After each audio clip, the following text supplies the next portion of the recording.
SKOL VIKES, man. Come on in, man. SKOL VIKES, man.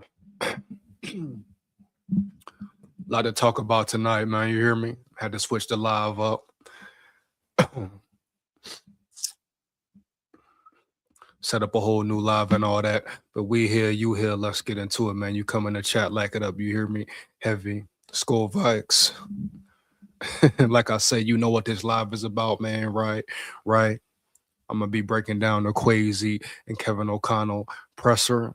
But we got some Brian Flores news, some business to tend to. I believe he's getting a head coach interview. He got a defensive coordinator interview with the commander. So it's heating up right now. It is heating up right now. I'm going to just dive into that first and foremost on this whole Brian Flores tip. Now, man, like I say, I'm going to stand on it. Even the last live, the Vikings lose Brian Flores. And they don't increase the talent on this team, we're gonna be in another Ed Donatel situation early, dog. No cap. I stand on that 10 toes down. Now, just because he has these interviews doesn't necessarily mean he has to accept the job or he will be hired. But the fact that teams are after him, right, giving him requesting to give him head coaching interviews, requesting to give him defensive coordinator interviews. It's getting very shaky, baby. Very shaky for the Minnesota Vikings. The potential for Brian Flores to be gone is really real, So I'm going to get into the Brian Flores situation first. Boom. We might be here for a little minute, but it's all good. Lock in with me. I repeat, lock in with me, baby. Yeah. Support the grind, support the channel. Become a member, get exclusive lives, exclusive perks, etc., man. But this Brian Flores news is heating up. It is really heating up. Now, first off, with Brian Flores, I understand people have different opinions, different feelings about this whole situation, about Brian Flores. How good is he really? Some people talk about how certain points in the season, certain games, his defense didn't play up to par. We saw some games the middle of the field was open a lot. Well, the reason the middle of the field was open a lot, right, is because you had Josh Metellus back there in coverage. No disrespect to Hitman, but you had Hitman Smith back there in coverage who has lost about 2 steps. Harrison Smith should not be a starting safety in the league. Now, respect to him, no cap. He's a Minnesota Viking legend. But at the end of the day, that's why the middle of the field was always open, bro. You hear me? No cap. You see the Texans? You see the personnel the Texans have? Huh? Yeah, man. You see how the Texans fly around? Now, you put Brian Flores on the Texans and make him the defensive coordinator of the Texans, and you ask me, will the middle of the field be wide open? Period, dog, huh? No cap. Yeah. But the job Brian Flores has done with lack of personnel, I repeat, lack of personnel at the cornerback position, safety position, etc. Even in the interior, what he's done with this personnel, with this team, how he's turned this defense around in the last 2-3 years. No one else can do the job. I guarantee that no one else could have done a better job than he did, bruh. Point blank, period. And he's only going to get better and better. He's continuing to get better and better.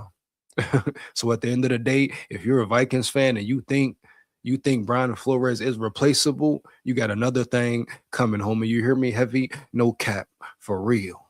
Ain't no replacing a Brian Flores. Now, you can bring someone in and hope they can coach up to his level, up to his caliber, but they will not match him, I guarantee. I repeat, you can hope you can bring someone in to coach up to his level, but that won't happen, especially if you keep the same personnel you have now.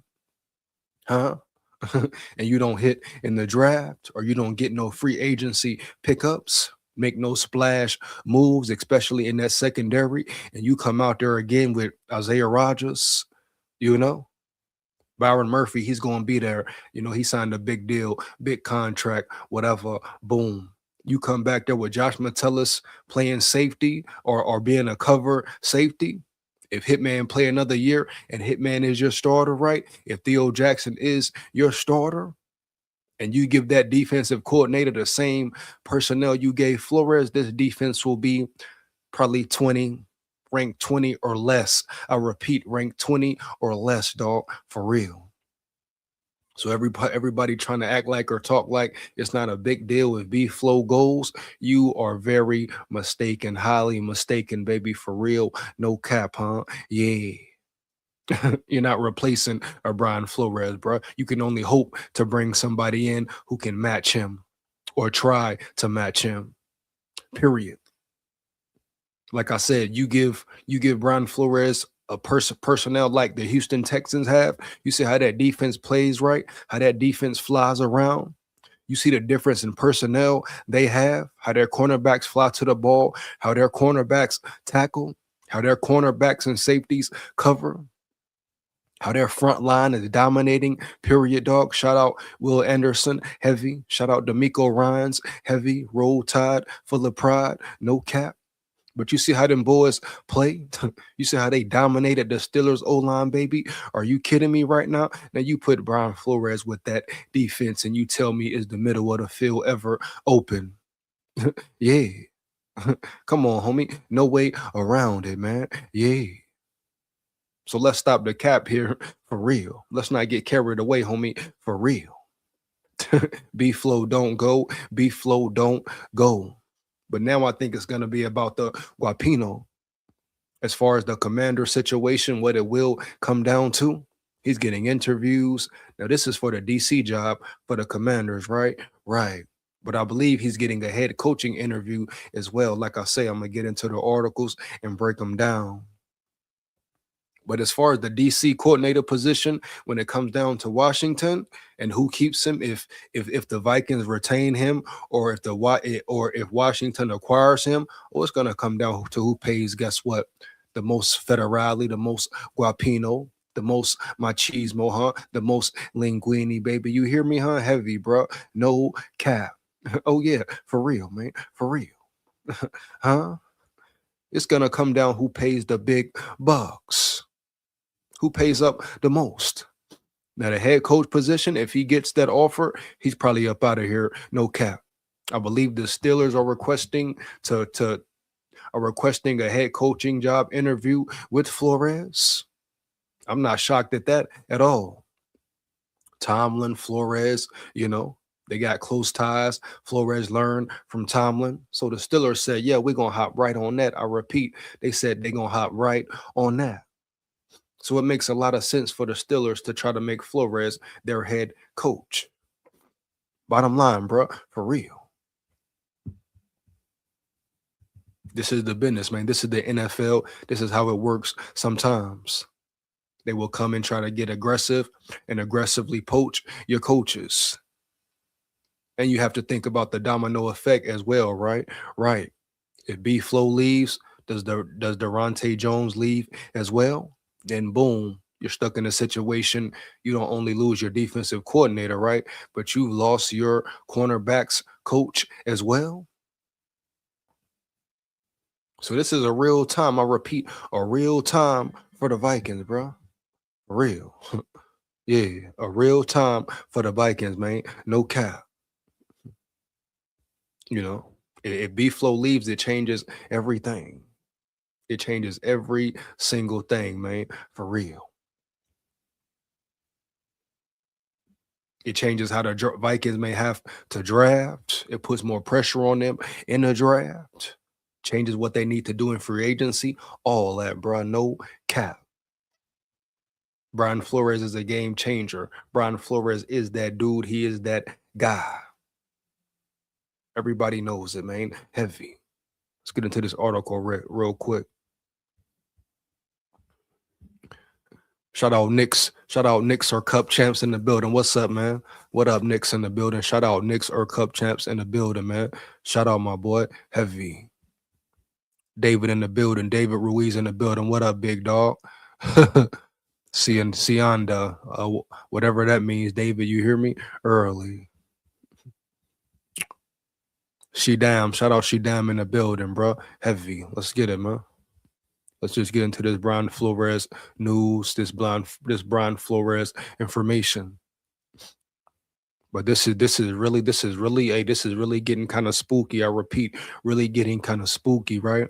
I don't think Minnesota Vikings fans understand what it would really mean to lose Flores. I don't care what name you say.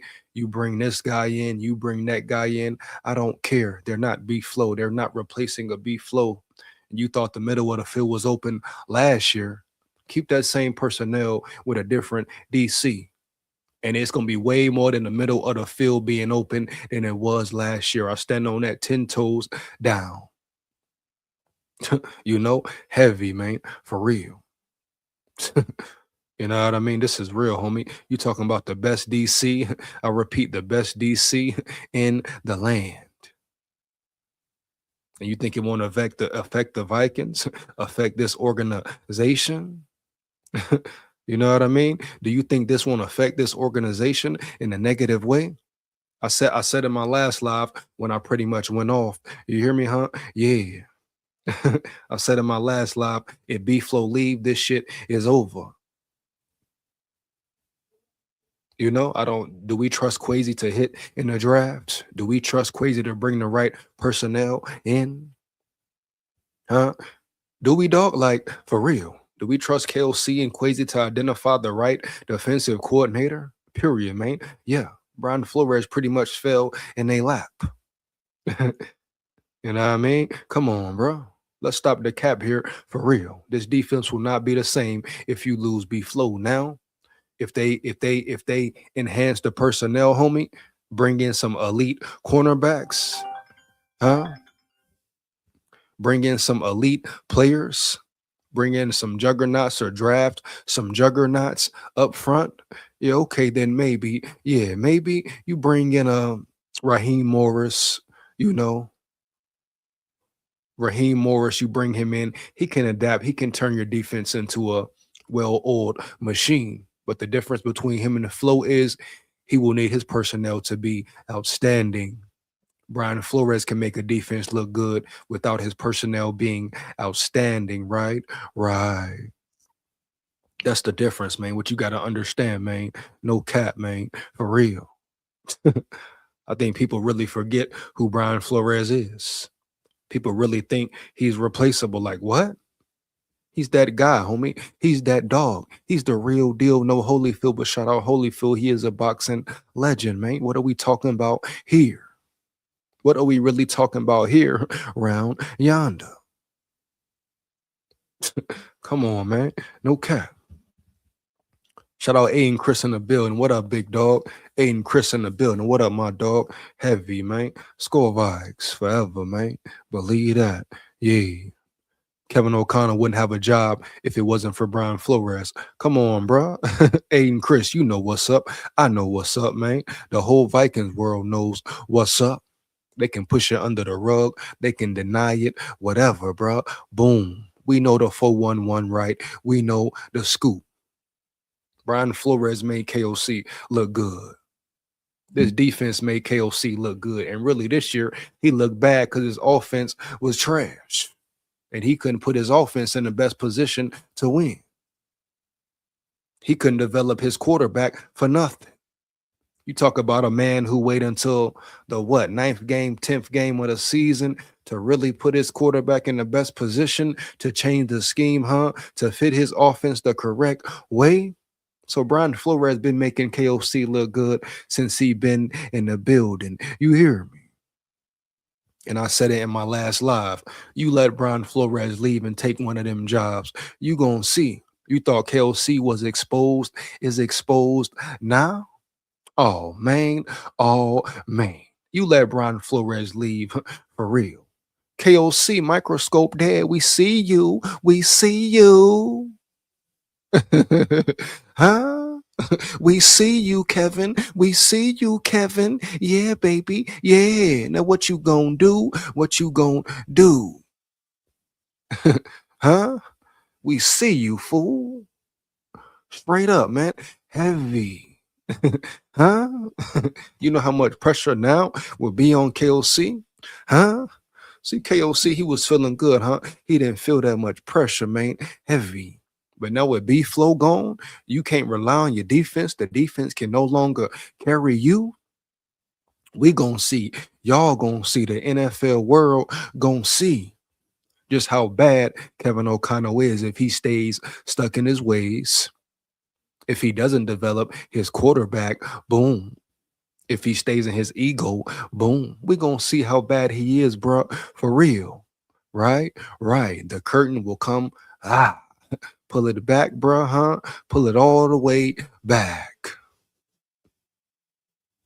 We know what's up, man. Stop the cat, man. For real, man. Huh? My boy Delton in the building. What up, big dog? Shout out my boy Delton in the building. What up, bro? Heavy. Huh? You know? Flores leads, we're fucked. Come on, man. We know what's up, man. Huh? What's up, man? Come on, bro. Stop playing. Stop playing. Come on, man. Huh? Delton, you know what it is. Everybody can sit here and act like, we can find somebody. We can find somebody fill in. We'll be all right. The Vikings will be all right. Hell to the no. Ain't no replacing a B flow. We know what's up, man. For real. Shout out Tsunami One in the building. Stay away from Greenland. Bet, stay away from it then, homie. Yeah. Who is Greenland, Tsunami? Who is Greenland? Once again, I'll repeat, Tsunami. Who is Greenland, huh? Yeah. I think it's very important to stay out in front of the curve with this personnel. We have, especially on the defensive side, Mr. Flores leaves. We're losing every game by 3 possessions. Facts. Hey, Delton, we know the scoop, man. We know the 4-1-1, huh? Yeah. You know, we know the 4-1-1. Ain't no way this defense remains the same. You know it, Delton. I know it, bruh. Right. This defense will go downhill. And the offense for damn sure going downhill. Your defense carried your offense. So what you think gonna happen if your defense got the same talent, but they don't have the same talented defensive coordinator? So what the hell you think gonna happen? What you think the domino effect will be? What? Huh? You think you think Gannon gonna save this defense, bro? You think Raheem Morris gonna save this defense, bro? Huh? No, I don't care what name you name. Nick Fangio couldn't even save this defense, bro. You hear me? No cap. Brian Flores is on a different level. Early, man. Heavy. Especially at the end of the season, the way them boys was playing. This man had Isaiah Rodgers as a cornerback, a starting cornerback. He had Slow Harrison Smith as a safety. Slow Josh Metellus as a safety. And his defense balled out. Come on, bro. How do you create a Super Bowl caliber defense? That's greatness in coaching. Great coaching. Are you kidding me, baby? Are you really kidding me? This is not a game. This is not hype. B-Flow leaves this defense maybe damn near trash. They're going to have to rebuild the whole side of the defense, bro. Period, huh? No cap. Hands down, man. Down. Early, man. Early. Ain't no way around it. Huh? So you tell me where they start. Huh? In the chat, man. You tell me where the hell shouldn't they start if B-Flow goes. Come on, man.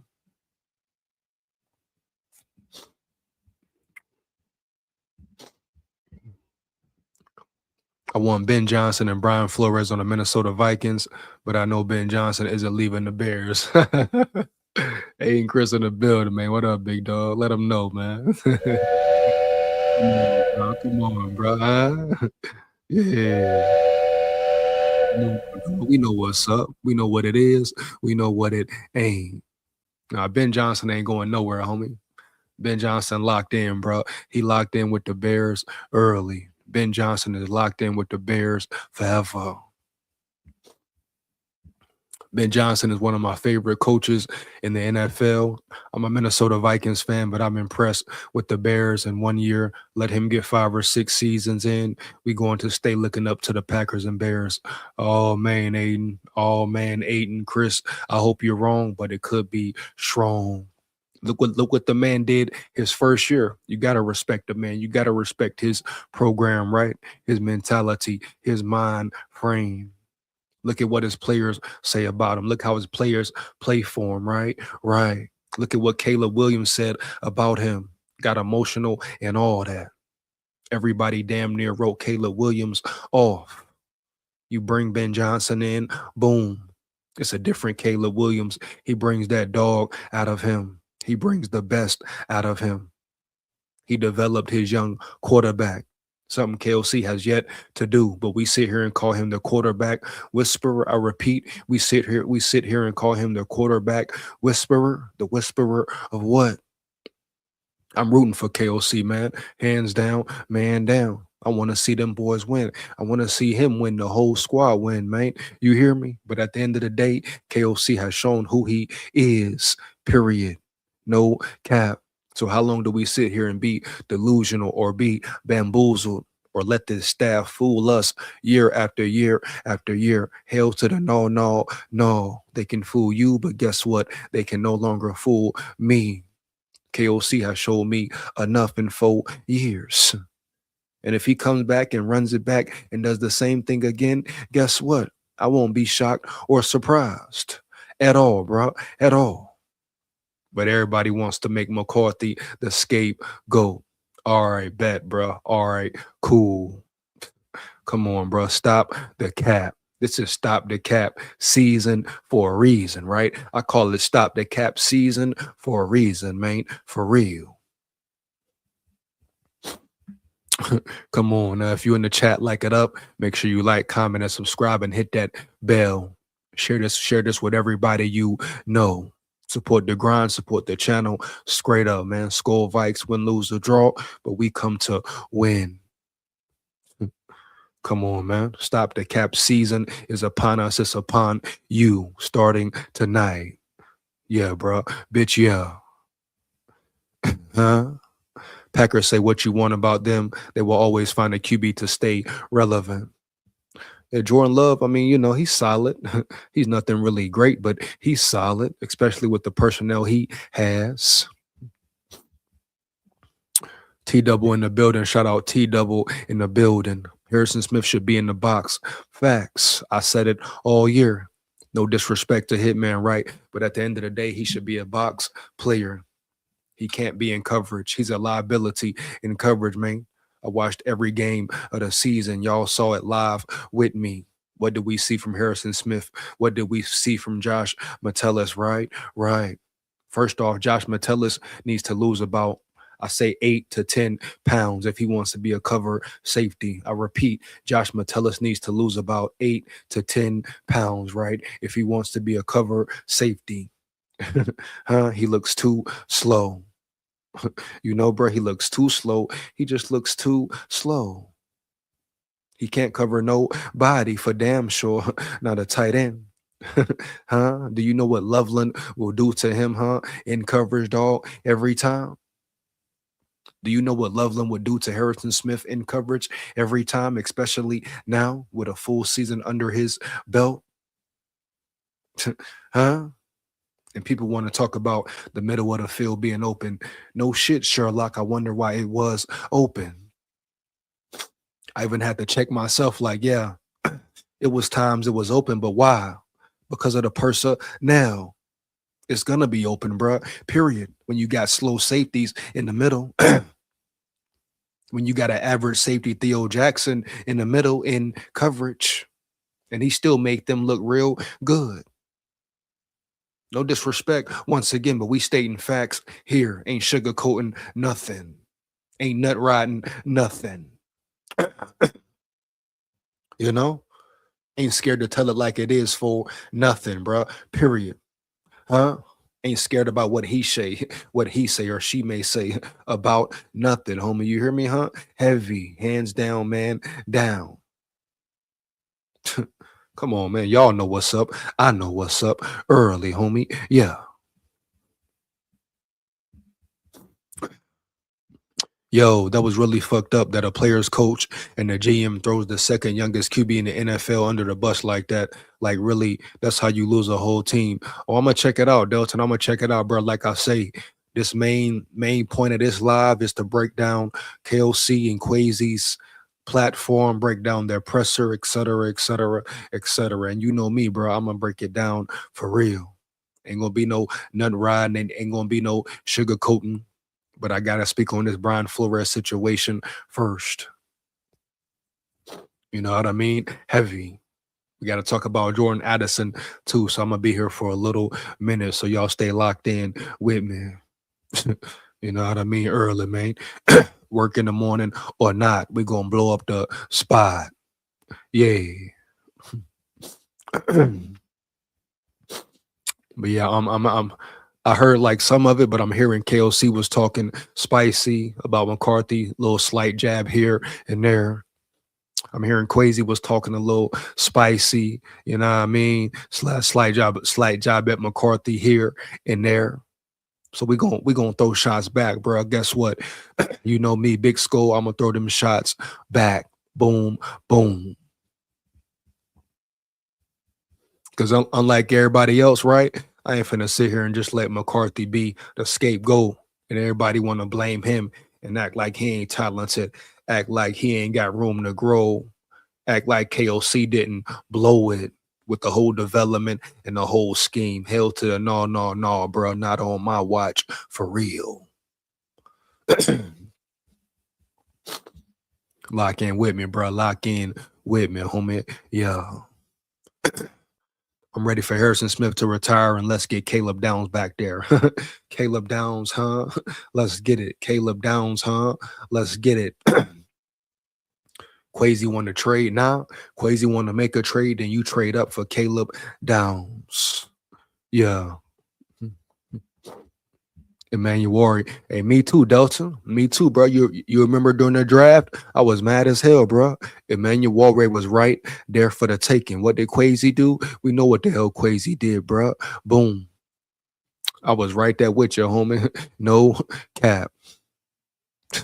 Come on, bro. You remember? I made videos and all about Emmanuel, and look at him now.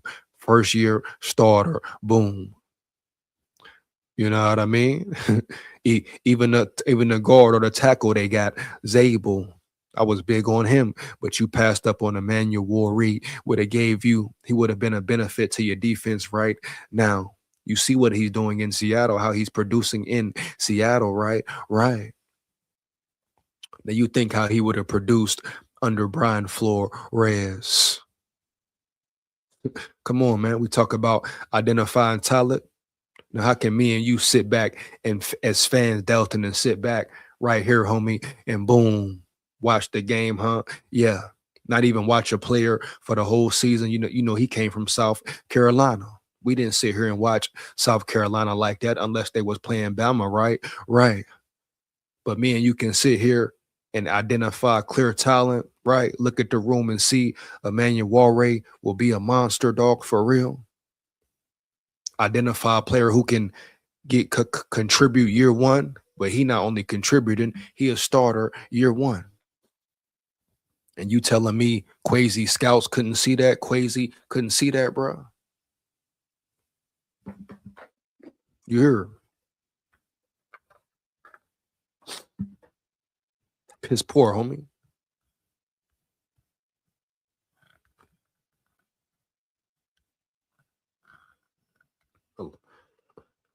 Let's lock in now.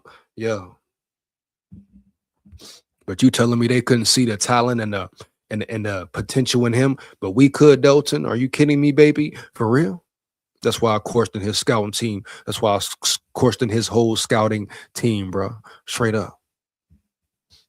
But I'm happy with Donovan Jackson. Guard in the first round is a reach. Yeah, I mean, Donovan Jackson, solid first season. Give him that. Solid first season. Definitely give him that. But can he stay healthy? He was injured a lot as well. It wouldn't hurt my feelings if fired KOC and brought in John Harbaugh as Minnesota Vikings head coach. Shit, mine neither, Aiden. Mine neither. And people may say, "Oh, y'all going so hard on KOC." Man, what? The man has been in there for 4 years. The man hasn't won a playoff game, bruh. Period. What are we talking about here? The Vikings haven't been a consistent playoff team, bruh. Period. They for damn sure ain't been no playoff push type team. Period. It's not about being hard on KOC. It's about stating the facts and telling it like it is. Did KOC really develop Sam Darnold, or was Sam really like that? Sam was already like that, my man. You know, early, homie. Yeah. He's a veteran quarterback. That's the only time KOC is successful with quarterbacks in his offense. Come on, man. Now he may have shown Sam some different things, but Sam Darnold had experience already. He didn't have to develop him, mold him, turn him into a great quarterback. You know, fix his mechanics, fix certain techniques, change his footwork, help develop him and grow. He worried about McCarthy doing a damn gritty instead of worried about McCarthy techniques and footwork and making him a better man and a better player overall. He's worried about who grittying after a touchdown. What are we talking about here? Huh?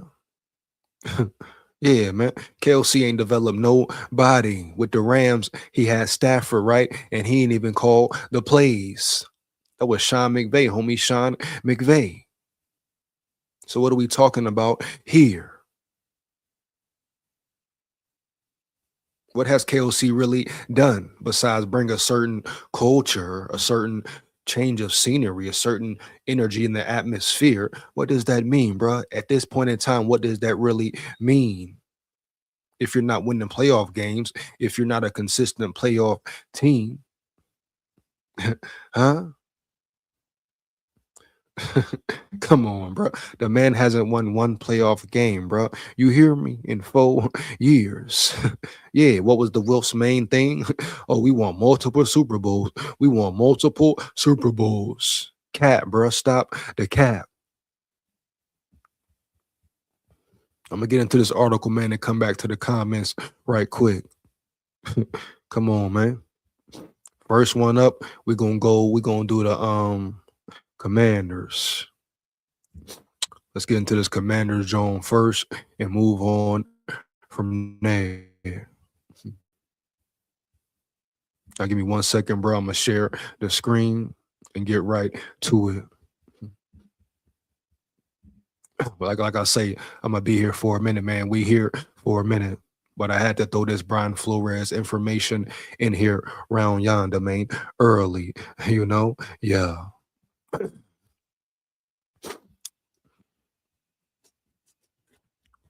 Give me 1 second.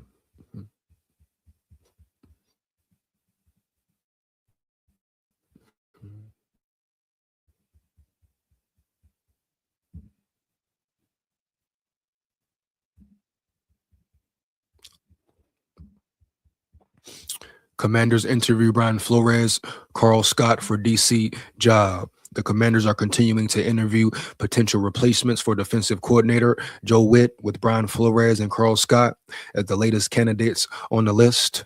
Flores, who just completed a 3-year contract as the Vikings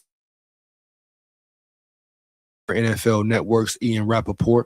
He formed Minnesota's defense into one of the best in the league with his signature blitz-heavy scheme, frequently stifling opposing passing offenses. His ability to generate pressure could be especially appealing to a Commanders team that struggled to do so in 2025. Flores also spent a decade as a defensive assistant in New England, which included multiple Super Bowl matchups with Commanders head coach Dan Quinn when he was with the Seahawks and the Falcons. It is worth noting that Quinn took over calling the defensive plays in 25 after Witt's initial struggles and indicated that he could retain those duties moving forward. He would almost certainly hand that responsibility off to Flores if he came to Washington. That may not be the case if Quinn goes with the less experienced option like Scott, who has also interviewed with the team. According to ESPN's John Kim and Brady Henderson, the 40-year-old only has 5 years of NFL experience, with 1 year as the Vikings defensive backs coach and 4 years in the same role in Seattle, plus the title of passing game coordinator. The Seahawks pass defense saw some improvements after Scott's arrival in 22, and he was retained in 2024 after Mike McDonald was brought in as the team's new head coach. While McDonald rightfully gets much of the credit for turning Seattle's defense into one of the best in the league, Scott has still played a key role in developing the team's young secondary. Several defensive backs have taken huge strides under Scott's coaching, including recent first-round picks Devon Witherspoon and Nick Emanuele. Spending time under McDonald, who is quickly becoming one of the league's most respected defensive minds, further boosts Scott's resume. And that's it for the Commanders. So the Commanders, who knows? The Commanders, as far as their roster, their team, are they on the decline or is it like a mini rebuild? But they definitely have talent on that defense, bro. You hear me? No cap. They got some young corners, safeties, linebackers. You know, they probably going to lose what's number 54? Y'all know who I'm talking about. Used to play for Seattle. They're probably going to lose him soon. But Brian Flores definitely has some good, solid pieces to work with. Oh, yeah, man. Some real solid pieces to work with, right? Right. So at the end of the day, boom. Depending on the Guapino, the Federale, I think that's what it's going to come down to with this whole Brian Flores situation, bro. Period. As far as defensive coordinator goes. Now, with the Steelers, I'm finna break that down as well. If they offer him the head coaching job, he's gone, homie. He is gone. Oh, yeah, no way around it. No cap. If they offer that man a head coaching job position for the Steelers, bro, he is going out the door. Ain't no more B-flow. Now, the Commander situation, you still got a shot to keep him. He may still remain a Viking. But the Steelers come around and say, hey, bro, we want you as a head coach, Flo. Man, Flores is gone. And it's right up his alley as well. He's already a defensive-minded being. The Steelers are a defensive-minded team. And then he brings his staff in, brings in some good OCs, good offensive coordinators. You think coaches won't want to coach with him? Forget what they said about Tua. Forget what they said about his attitude in Miami. Miami is long and gone. Miami is like, 5 years ago, maybe even more? Coaches would love to coach under and coach with Brian Flores. Heavy, man, early. Players are going to love to play for Flores early. Ain't no way around it, man, right? Right. This is real deal, no Holyfield, but shout out respect to Holyfield. He is a boxing legend. They're going to love playing and coaching for this man. And everything he's observed from O'Connell, all of Kevin O'Connell's mess ups and piss poor situations he has put his team in. Huh? You think he ain't going to learn from KOC, learn from his weaknesses and his BS? You think coaching alongside KOC hasn't made him better? He's grown, he's matured, etc., dog. Boom. So he's going to take everything he learned throughout his whole career and take it to the Steelers if they hire him. Come on, bro. Come on, bro. Heavy, man. Period. He fits the mold. He fits the attitude. Damn near similar to Tomlin. He fits the toughness, man, the aggressiveness, the want to, right? The want to win. All that, bro. You hear me? No cap. already stacked on the defensive side of the ball. You hear me? No cap. Come on, man. We gotta stop playing, man. Stop playing. Come on, man. For real. Flores is a hot commodity. I repeat, Flores is a hot commodity. And if y'all thinking the defense gonna be the same if Flores leave, y'all is crazy, bro. Whoever telling you that, they lying to you. Whoever telling you that, they don't care about you. Word to your mama. You hear me, Nickel? Come on, bro. No cap, man. For real. Ain't no way this defense remains the same. No way at all, bro. Once again, you come in the chat, like it up. You new to the channel, like, comment, and subscribe. Support the grind, man. For real. You hear me? Heavy. Big SKOL here. SKOL Vikes forever. Win, lose, or draw. But we come to win. You know, for real, man. We're going to be here for a little minute tonight. Work in the morning, but it's work to do. You hear me? Heavy, man. Yeah. Let's get into some of these comments. Then I'm going to get into the whole Steelers and Flores situation. Seahawk head coach, I like him. He a good young head coach for the Seahawks. I like McDonald a lot, man. I like McDonald a lot. You know, the Niners could definitely get him, though. The Niners could definitely get them, though, for real. You know, I see Sam Darnold. He could definitely get him 2 picks. But the thing about the Seahawks, they keep Sam Darnold in safe situations. Mike McDonald and their OC isn't a dumb play caller like KOC was. They actually run the ball and continue to run the ball. So that they're not going to force Sam Darnold to make certain passes, make bad passes. Now, if they force him to do something or try to throw the ball 30 times plus versus the Niners, he going to give you about 2 interceptions. He will collapse, right? Right. But if they run the ball, stick to their game plan, and they're able to run the ball and use clock, Sam Darnold will be just fine. He'll be all right. Period. But shout out to the Seahawks, because they put Sam Darnold in the best situations to win. Period, homie. Heavy. That's signs of a great coach. What's the difference between Mike Zimmer and Kevin O'Connell other than KOC is a lot younger? What's the difference? Well, Mike Zimmer actually won playoff games at a certain point in time. You hear me, Aiden? If we're being real, dog. Mike Zimmer got his team to an NFC championship, if we're being real, dog. For real. That's the real difference right there, Aiden Chris. You hear me, dog? No cap. We talking about what's the difference right there. Mike Zimmer actually won some playoff games. You know, if it wasn't for Blair Walsh, he would have won more. Come on, man. For real. That's the difference right there. Say what you want to about Zimmer. He didn't like Kirk Cousins for a reason. You know? And at the end of the day, he won games, bro. For real. Period. No cap. That's the difference right there. Look at what my man Delton just dropped in the chat. What you say, Del? Hey, let him know, Del. You hear me? Heavy, homie. Yeah. We were 27th in yardage on offense and 3rd on defense. Come on, man. So fucking lopsided. Come on, man.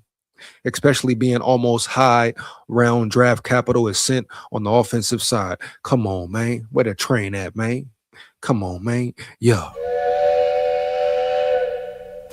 Talk to him, Delt, bro. Yeah. They don't get it, my dog. They don't get it. They don't understand, dog. For real, bro. Point blank, period.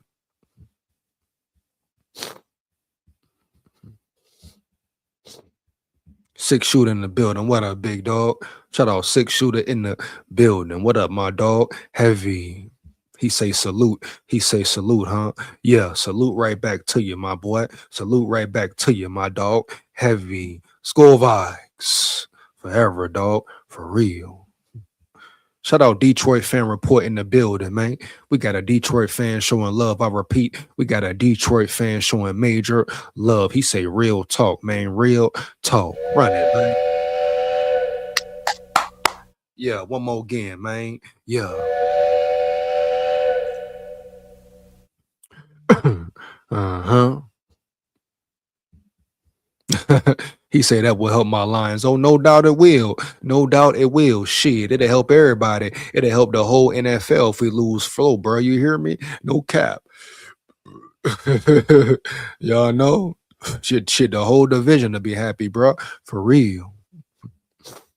Hell yeah, man. Shout out Detroit Lions up in here showing love, bro. I rock with it for real. He say he fit the scheme. Oh yeah, Brian Flores fit that. He fit that Steelers scheme, that Steelers personality, you know, the Steel City, Steel Curtains, all that, bro, for real.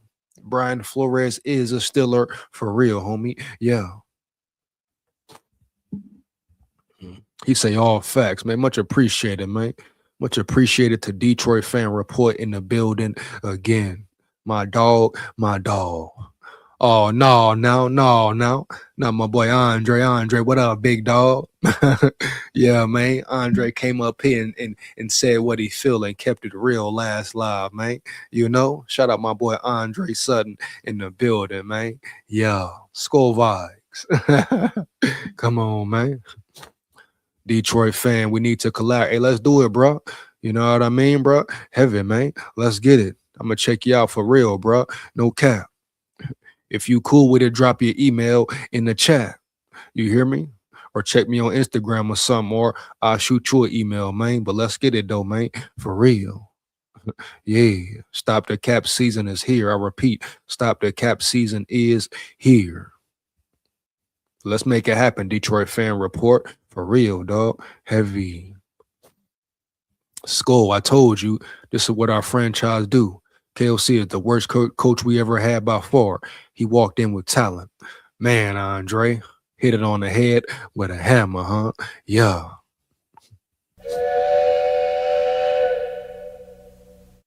Man. Come on, bro. KOC has been horrible, man. He has been horrible, man. For real. So what about Addison now? I'm gonna get into Addison in a minute, man. You know, I'm glad you said something, though. I'm gonna get into Addison next. Oh yeah, I'm gonna get into Addison next. Oh yeah. I gotta see if it's any more details out. I did a video yesterday. I'm gonna check and see what's the scoop, what's the 411. If y'all know some information, heard any more things, let me know.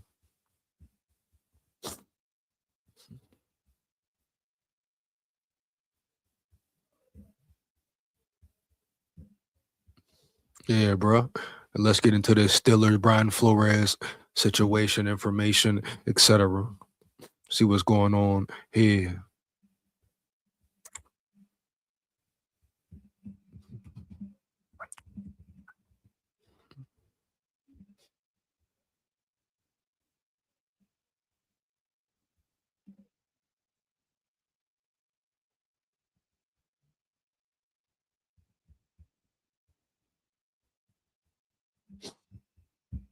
Y'all give me 1 second.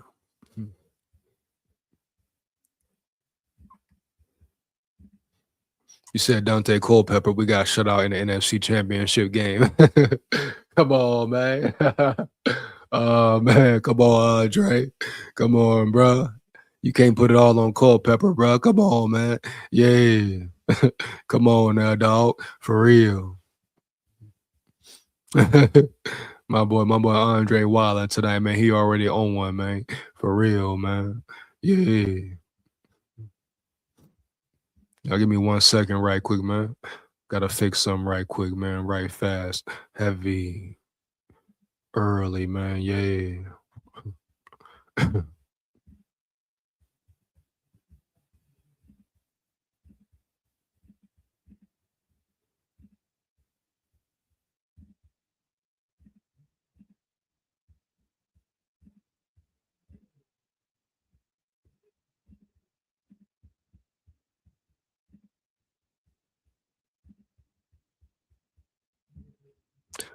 SKOL VIKES, SKOL VIKES.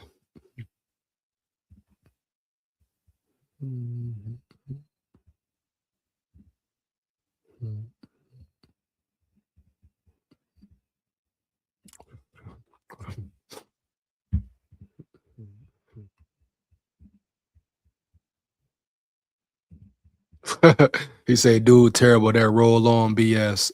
Oh man, he loved getting his roll on, huh? He loved getting his roll on, bro. For real.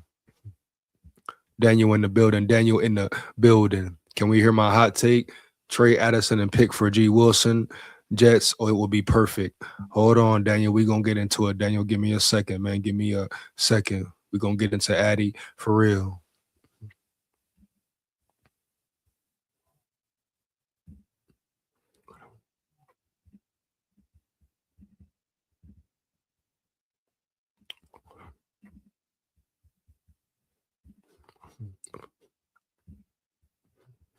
We gonna get into Addison in 1 second, man. You hear me, huh? Yeah. First, I gotta get into this B float situation. Y'all cool, calm it down, relax, relax. We gonna be here for a minute. We gonna handle that business, huh? That SKOL VIKES business, man. Yeah. You know? Calm it down, calm it down. And like I say, you want to come up here and say how you feel, just make sure it's real. Then come on in. Don't be scared. Don't be scared, my friend. Yeah. I gotta change something, bro, real quick, like, right, right. Where my thing go, man? Hold up. Y'all fire the chat up, man. Let me know how you feel about Jordan Addison. What do you think should happen to Jordan Addison? That's the next segment of the live, bro. For real. What do y'all think should happen to Jordan Addison if he is guilty? Because at the end of the day, we don't know if he's guilty or not. We don't know the full scenario, right? The full situation. But if Jordan Addison is guilty, what do you think the repercussion should be? Do you think he will remain a Viking? Will he be suspended, huh? Yeah. You know? Will this be his last season as a Viking, or will the Vikings forgive him, etc.? Will they throw it under the rug? Will he not be punished at all? But you have to think, if he is guilty for real, which we don't know yet, like I say, according to his lawyer thinks he will be exonerated of all charges, right? Right. You know? Huh? So at the end of the day, we really don't know yet. Y'all give me 1 second, bro. I gotta change something right quick. Hold your horses, man. Yeah.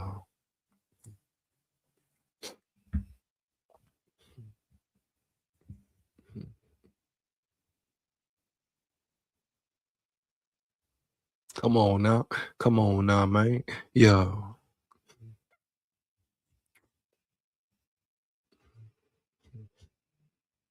There we go. Boom. We back in effect.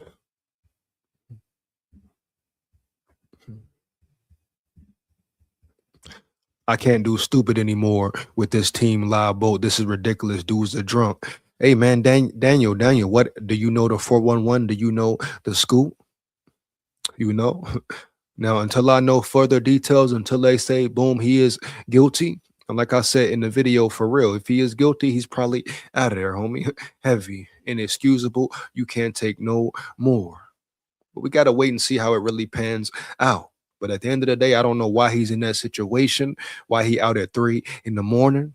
Addison got to get it together mentally. Like I said, I don't know if he got something on, family going on, family issues, etc. What the hell is wrong with my dog? But at the end of the day, bro, it's no more excuses for him. But I ain't going to sit here and bash him, because at the end of the day, we don't know what happened for real. Now, why is he out at 3:48 in the morning? Take your ass home. Get to bed, Jack. Heavy, bro, for real. No cap. You hear me? For real, dog. No cap. Get your ass in the bed. The main focus for him should be working on his craft, working on his craft. I understand it's the off season. Boom. But what is you doing, bro? Huh? Who is you around, bro? Huh? Like, what are we doing here, Addison? Enough is enough. Enough is enough, dog. Heavy. But I'll also tell you this, anybody putting up mug shots of Addison for a thumbnail, trying to draw in attention, trying to draw in views. I tell you all the time, majority of the fans really don't care about these players' well-being. Look how hard they win. Look how hard they go on Addison, but they didn't go hard at all on Wes Phillips. I'm just saying, see the BS, man, for real. See the bullshit. But if Addison is guilty, boom, I'm right there with you, Daniel. He might have to get gone. It's too much. At the end of the day, it's too much, bro. And not only that, on top of the London situation, you showing up late to the program. You showing up late to walkthroughs, bro? For real. You showing up late to this, to that. You arrested again. It's 3 strikes for real. Heavy. But I ain't finna make no judgment, dog, until I know the full details, bro. Early. But people who throwing up mug shots and throwing up bad pictures of Addison and showing him looking tired, looking horrible in the mug shot, bro. You know what they want, man. They doing it for the view. They ain't got no love for the man. For real. Heavy, man. Early. That's why everybody was calling him a criminal. They would love to see him be a real, true criminal. Oh yeah, there's people out there who would love Addison to be a real, true criminal, man. For real. So yeah, I ain't gonna sit here and go all in just yet. But at the end of the day, he need to get right, man. He need to get right. Addison need to get his mind right. Guilty or innocent, bro. If he was trespassing, if he gets exonerated, whatever. If charges get dropped, whatever. Why the fuck is you out at 3 a.m, my dog? Why the hell is you out partying? Whatever, my dog. Ain't nothing but trouble in the streets at 3 a.m, my dog. For real. You need to be in the sheets, speaking, snoring to the cows, my dog. For real, bro. Early. Huh? Off season or not? Huh? You want to turn up, huh? You want to do this, do that? Do it with people you know for real, man. Do it with people you think got you for real, man. Heavy. Who's around Addison? Who's around him for real, man? Heavy. Huh? Can't be nobody who care about him for real. No, can't be that. I don't care if it's family, friends, etc. Obviously, they don't care about him for real. But at the end of the day, he got to make the choice. He make the choice. He bring them round. He make the choice to go out. He make the choice to do dumb shit. Put himself in dumb situations, bro. For real. So guilty or not, he need to sit his ass down. You hear me? We see it all the time. He in a great position. Now he finna blow it. This the same Addison who came in after he drafted talking about he want to break generational curses. And he finna blow all this shit up. You hear me? I'm rooting for Addison, man. Want to see him win. I ain't finna sit here and down talk him like that anyway. Because I still don't like how the Wes Phillips situation was handled. And how a lot of situations are and was handled in the world in general, my dog. For real. It's pick and choose. It's pick and choose. But at the end of the day, Addison need to sit his ass down.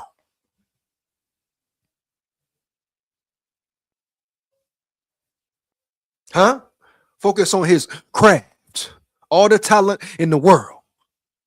But he ain't showing it, bro. He coming off an average season. An average damn season. Yeah, I said it. An average season. With a whole bunch of drop balls, period. Sit your ass down and work on your craft, my boy, early, homie. And this big school to you here. The people who putting up mug shots of you and putting your mug shot all in the thumbnail, they don't care about you, my dog. People want to see you fail, my dog. Huh? Early, homie. Yeah. Focus in, Addison. Win, my bro. You got all the talent in the world. Fuck the club, bro. Forget a party, homie. Forget a drug, my dog. Focus in on what you need to focus in on. Because you're going to blow it, bro. You're going to blow it. And it could be worse. Somebody could motherfucking shoot your brains out, my boy. For real. Huh? Heavy. Wrong situation, wrong time. Try to rob you, try to do whatever, dog. You hear me? No cap. Sit down and grind, dog. Sit down and work on your craft, dog. For real, bruh. You out of pocket, Addy. You out of pocket, dog. Heavy. And I'm saying this to you out of love, my boy. For real. I don't want to see you locked up. I don't want to see you dead. I don't want to see you on another team. I don't want to see you kicked out the NFL, bro. For real. I want to see you win. And I don't even know you like that, my boy. You hear me? But I can tell you going through something ain't right there mentally. You know? I can tell you may feel alone, dog. You hear me, homie? Yeah. But you need to get the help you need, homie. For real. All that other bullshit, if you lose it all today, ain't nobody gonna be there. You hear me? All the people around you now, huh? The people you helping, man, family, friends, bitches, whatever. You get locked up today, you die today, bro. You lose it all today, gonna be you alone to face that shit, homie, for real. If you got some real ones, yeah, they may be there. But at the end of the day, it's gonna be you, dog. No cap, hands down, man, down. Shout out Too Evil to Hope in the building, bro, for the $2 in the chat. Super chat, man. Addison just unalived the pros to 2, so he's good. Hold on, what? Hold on, Too Evil, what? Bruh, shout out Too Evil with the super chat. But what the hell are you saying, homie? Yo, you diabolical, my dog. Bro. Yo, this dude is diabolical tonight. What the hell? Too Evil, what you own tonight, my bro? What the fuck, dude? Bruh, he is wildin', my boy. Homie. He said Addison just unalived a prostitute, so he's good. Man, what? Hold on, man. What the hell, man? Oh, man, homie. Yeah. Yo, shout out to Evil in the chat, man. Yo, he's wild, bro. That boy's wild, bro. For real. That boy Too Evil is wild tonight, man. For real. Oh, man, he coming in hot, man. He is coming in hot. Oh, man, bro. No cap. Shout out my boy Too Evil again, man. Heavy. We did Dennis Green and Mike Tice wrong. Mike Tice wasn't bad. Oh man, Andre. Oh man. I'm gonna drop it, man. I'm gonna drop the link in a minute, man. For real. Anybody want to come up? Come on up. Let's get it for real. I'm gonna drop the link. Probably after, maybe before the pressure, dog. Before the presser. But I really want to get into these pressers. We about an hour in. Yeah, we probably hit about the 2-hour mark tonight, or maybe more. But I want to do these pressers first. But I want to look at this Jordan Addison situation right quick. Oh, look, and 4-hour draft sleeper, he a dog, cornerback Pons. Like this kid, ball hawk, can cover outside, just what we need. I'll probably do another mock draft on Friday, Daniel. So come and lock in with me and let me know again about cornerback Pons. You hear me, dog? Yeah, I'll probably do another mock draft on Friday. So come drop names in the chat on Friday, bro. Let me know. You know what I'm saying? The players to watch, player scouts should be looking at, et cetera, et cetera, et cetera. Because as y'all know, sometimes we as fans can identify better players than the damn personnel can. You know, the people in the Minnesota Vikings building.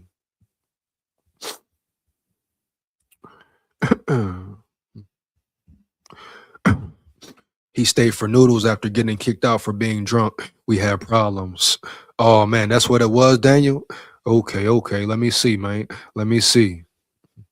That's more than 3 strikes. Most get accountability slapped in him. He must be held accountable, bro, for real. He must be held accountable. SKOL, it don't matter. He's black. We always against the 8 ball.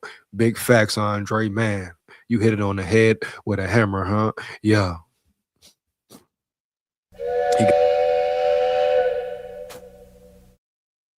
He got to tighten up, bro. For real.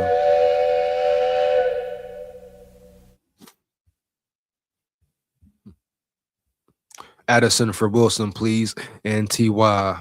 We gonna see, Daniel. We gonna see.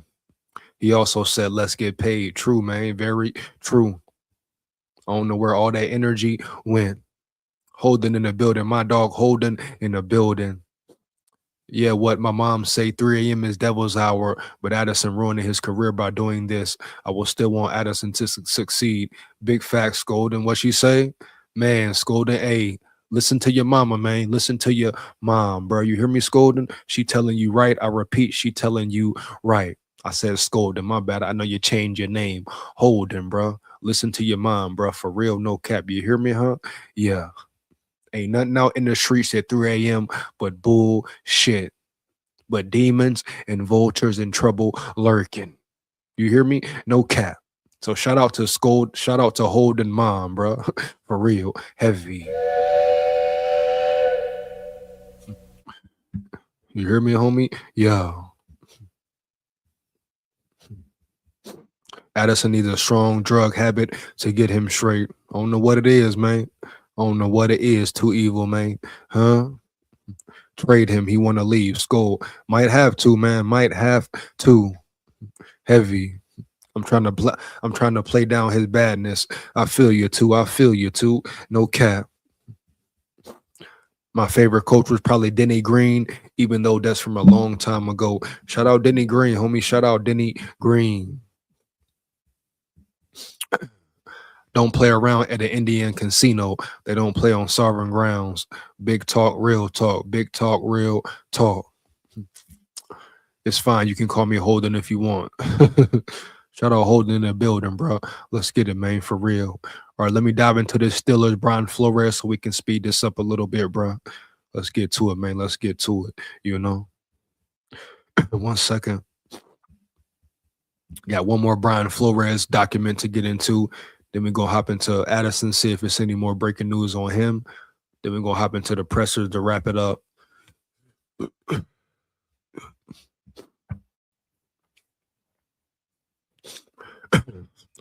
Steelers request interviews with Brian Flores, Anthony Weaver. There are now 2 more known candidates to replace Mike Tomlin as head coach of the Steelers, including one individual who is plenty familiar with the club. According to multiple reports, Pittsburgh has put in a request to interview Minnesota defensive coordinator Brian Flores. Multiple reports also indicate that the Steelers have requested Dolphins defensive coordinator Anthony Weaver. So it's going to be between those two. And we got to take into consideration as well, right? Brian Flores, he doesn't have to accept any job for real. Let's not forget that. They also don't have to hire him as well. But it's no guarantee that he will just up and leave, even though I think he will leave, especially for the Steelers head coach vacancy. I think he will definitely take that. Out of all the positions he can get, right, this probably makes the most sense. And defensively, he defensive minded. This is probably the best situation for him, right? Right. Fire the chat up. Let me know how you feel, dog. No cap. Flores, 44, spent the 2022 season with Pittsburgh as the club's senior defensive assistant and linebackers coach before Minnesota hired him to be its defensive coordinator in 23. By most accounts, Flores made a positive impact and was well liked in his 1 season with the Steelers, making it unsurprising that the club would want to interview him after Tomlin's departure. Flores has also interviewed with the Ravens after the fellow AFC North club fired John Harbaugh last week. Oh, man, so that interview has already happened. Wow. Weaver, we don't care too much about Weaver, but let's talk about him anyway just to see what the competition is like. Weaver, 45, has served as the Dolphins defensive coordinator for the last 2 seasons. He is also familiar with the division, as Weaver coached for the Ravens from 21 to 23 as defensive line coach and was the Browns defensive line coach from 2014 to 15. Weaver also played for the Ravens from 2002 to 2005 before finishing his career as a defensive end with the Texans from 06 to 08. And that's pretty much it, man, for real. So Flores is getting looks. Flores is getting booked. So the question is, what will Flores really do? What will he choose?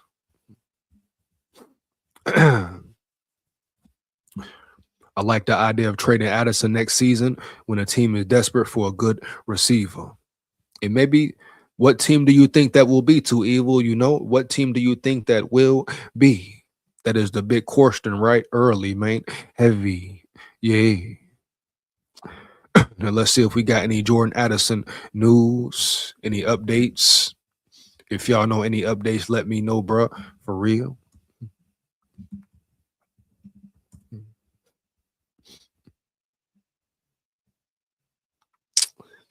Looks like the same old shit, bro. The same old topic. Oh, bro, hold on, man. Hold on.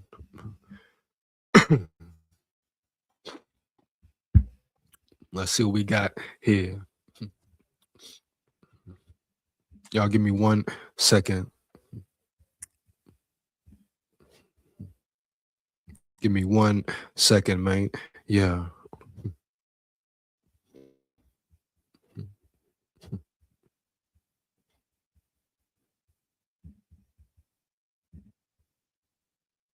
Let me go ahead and drop this link as well.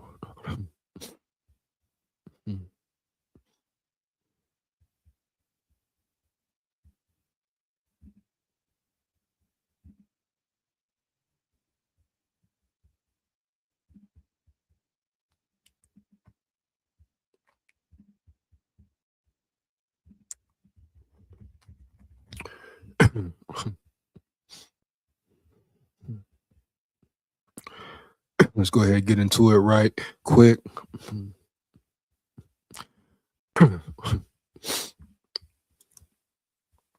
Boom. Here we go. Police say Jordan Addison repeatedly had to be asked to leave casino restaurant. So it's already looking like he was out of pocket. He was out of line. The police are saying they asked him to leave repeatedly. Now you got to sit and look. Was he caught up in his ego? We know how some football players, stars, etc., think they're holier than thou, think they can do whatever the hell they want to, etc., etc., etc. Was this that type of situation? Like people saying in the chat, was he drunk? I don't know, bro. No, it's looking, I don't know, but right now we're gonna see, bro. What's up? Why was Minnesota Vikings wide receiver Jordan Addison arrested in Tampa, Florida on Monday? According to the incident report filed by the Seminole Indian Police Department, Addison allegedly refused to leave a casino restaurant despite multiple requests by staff. Per the report, Addison was asked to leave the Wabo Palace Noodle bar at the Seminole Hard Rock Hotel and Casino. He allegedly refused and wound up being arrested for probable cause trespassing at 3:46 a.m. local time. So it's looking like he was just damn being hard-headed, bro. Probably, obviously, drunk, turned up, whatever. Being stupid, bro. Being dumb. The liquor, the spirit of the liquor got to him. Allegedly, throw that allegedly in there. I guess this is still under investigation. But if this is true story, man, Addison, I mean, it's technically not a major crime, but why are you in a casino, raising hell, raising Cain, causing havoc, huh? Yeah, drunk, whatever. As the defendant was being escorted out of the building, the police report reads, he repeatedly had to be redirected towards the front exit. Addison was booked into the Hillsborough County Jail at 7:33 a.m. local time and released roughly 7 hours later at 2:40 p.m. after posting a $500 cash bond. You hear me? Addison legal representation says he may have been the victim of a false arrest. Oh, man. Adding that they are confident the 23-year-old wide receiver will be exonerated. But what would the false arrest have been? Were they picking on him? Were they stereotyping him? Were they messing with the wrong guy? Were they picking on him for no reason, or was he causing trouble? I mean, why did they want to throw him out? On Jordan's behalf, his legal team has already initiated the investigation. Shouts out, kudos to them. Identify witnesses, and we are reviewing the viability of a claim for false arrest. Younger and associate said on social media he looks forward to the legal process, and upon full investigation, we are confident Mr. Addison will be exonerated. So this could be foul play from the cops, from the security, whoever kicked him out. They could have been picking on him, messing with him, etc. From this news here, they're saying they have witnesses that may change everything. So, like I say, bro, I'm not gonna sit here and bash him and do all this and tell the Vikings to do this and that until further notice comes out. But my whole thing with Addison is, why are you out that late in the morning anyway, bro? No cap. Now he has every right to be gambling. He has every right to do what he wants to do. But just being smart about the situation, understanding what he's been through already. You hear me, dog? Heavy, the way it looks, the perception, etc. The way it looks to the NFL, to the Vikings, whatever. Even if he wasn't doing anything wrong, why put yourself in a certain situation where somebody can mess with you anyway at 3 something in the morning, where you're getting into a potential standoff or altercation with the law? Now, as far as this article goes and why he was arrested, he wasn't doing no criminal activities. Heavy. He wasn't beating nobody up. Heavy. Seemed like he was maybe overly intoxicated and being a little aggressive or being unruly, if that's the case. As far as his lawyer, as his lawyer stated, he feels like he will be exonerated from all charges. This is all false claims. So I'm not gonna pick a side either way. But my thing to Addy is this, bro. Focus in, like I said earlier, bro. Lock the fuck in. Lock in, bro. Period. Don't give them folks a reason to mess with you, bro. Don't give them a reason. Don't give the law a reason, homie. You hear me? Heavy. Don't give Minnesota Vikings a reason to second guess you at all. It's been too much shit already, early. That's my whole thing with Swaggy Addy. Focus on your craft and lock in. Everything else don't matter, bro. It's just chatter. You know? His arrest in Tampa is his third run in with the law since Minnesota selected him 23rd overall in the 23 NFL draft. In July 2023, he was cited and later pleaded guilty to driving 140 miles per hour on a Twin Cities freeway.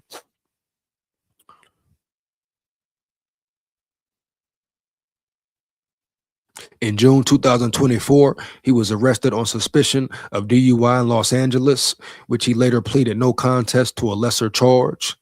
He was also benched for the first quarter of Minnesota's Week 5 game in London after missing a team walkthrough.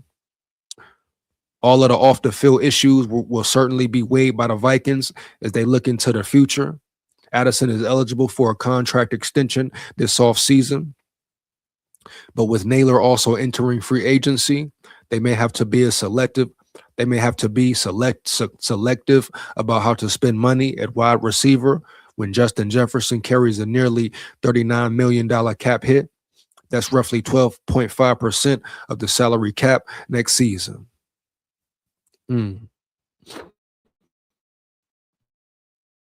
Jordan is unique because 99% of the days that Jordan Addison is a Viking, he's a joy to be around. Viking general manager Kwesi Adolfo-Mensah said Tuesday, he's incredibly intelligent, confident, responsible. And then it's like all of us, what are you like on those 1% of days? Is it the type of thing that draws attention or not? Obviously, that's something we have to consider when you're talking about long-term ramifications of a contract extension and different things like that, or letting somebody like Jalen Naylor leave. Addison is due in court on February 3rd. We'll be following his situation closely. And that's what it is, bro. Period. So like I say, homie, the verdict isn't out yet. We still got to wait to see what happens when he goes to court. But just the whole situation of being in the spotlight again for the wrong reasons, man. For real. You know? Yeah.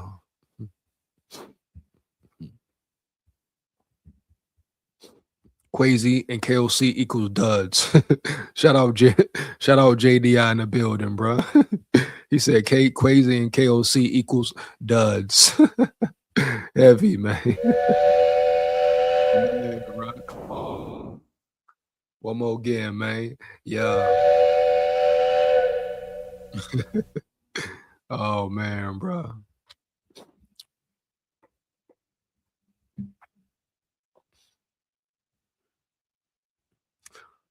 Oh, was he in Florida? Oh yeah, those boys are different down there. Definitely different, man. You know, he just gotta lock in, bro. Like from that article and from what's going on, it was a simple arrest. You know, he wasn't doing no criminal activity. He wasn't hurting nobody. You know, he wasn't on drugs or on no illegal drugs. And like I say, his lawyers say it was a false arrest or he was wrongfully arrested. So I ain't gonna sit here like everybody else and bash the man and say this and say that and come up with a verdict or make a judgment when we don't really know what's going on. Look at the articles, man. Read all the articles, man. Period. But people quick to post up his mug shot, quick to post up him looking bad on camera, looking drunk, etc. Like majority of the people who posted his mugshot ain't been drunk or been looking stupid drunk in their damn life, right? Right. You know? But why they do it? For a view, clout, guapino, etc. You know what it is, man. I know what it is. Heavy. But I ain't gonna sit here and say the Vikings need to trade that man or get rid of that man when I'm reading more articles coming out saying they don't know what happened. He could have been falsely identified, falsely, wrongfully arrested. Come on, man. You hear me? No cap. Yeah. I spoke my piece on it and I stand on it 10 toes down. At the end of the day, Addison need to stay at home, bro. Period, homie. Yeah. Huh? Take a break, then train, homie. Yeah. Then we gonna get into what we here for real. The Quasi and Kevin O'Connell presser, period, homie, and break it down for real, huh? Yeah. Give me 1 second, man. Yeah, we finna get into it early. Cause I'm hearing they coming at my boy JJ McCarthy heavy, and I ain't gonna allow it. Hell to the no, no, no. No way, no damn how. Oh yeah. Give me 1 second, man. Yeah.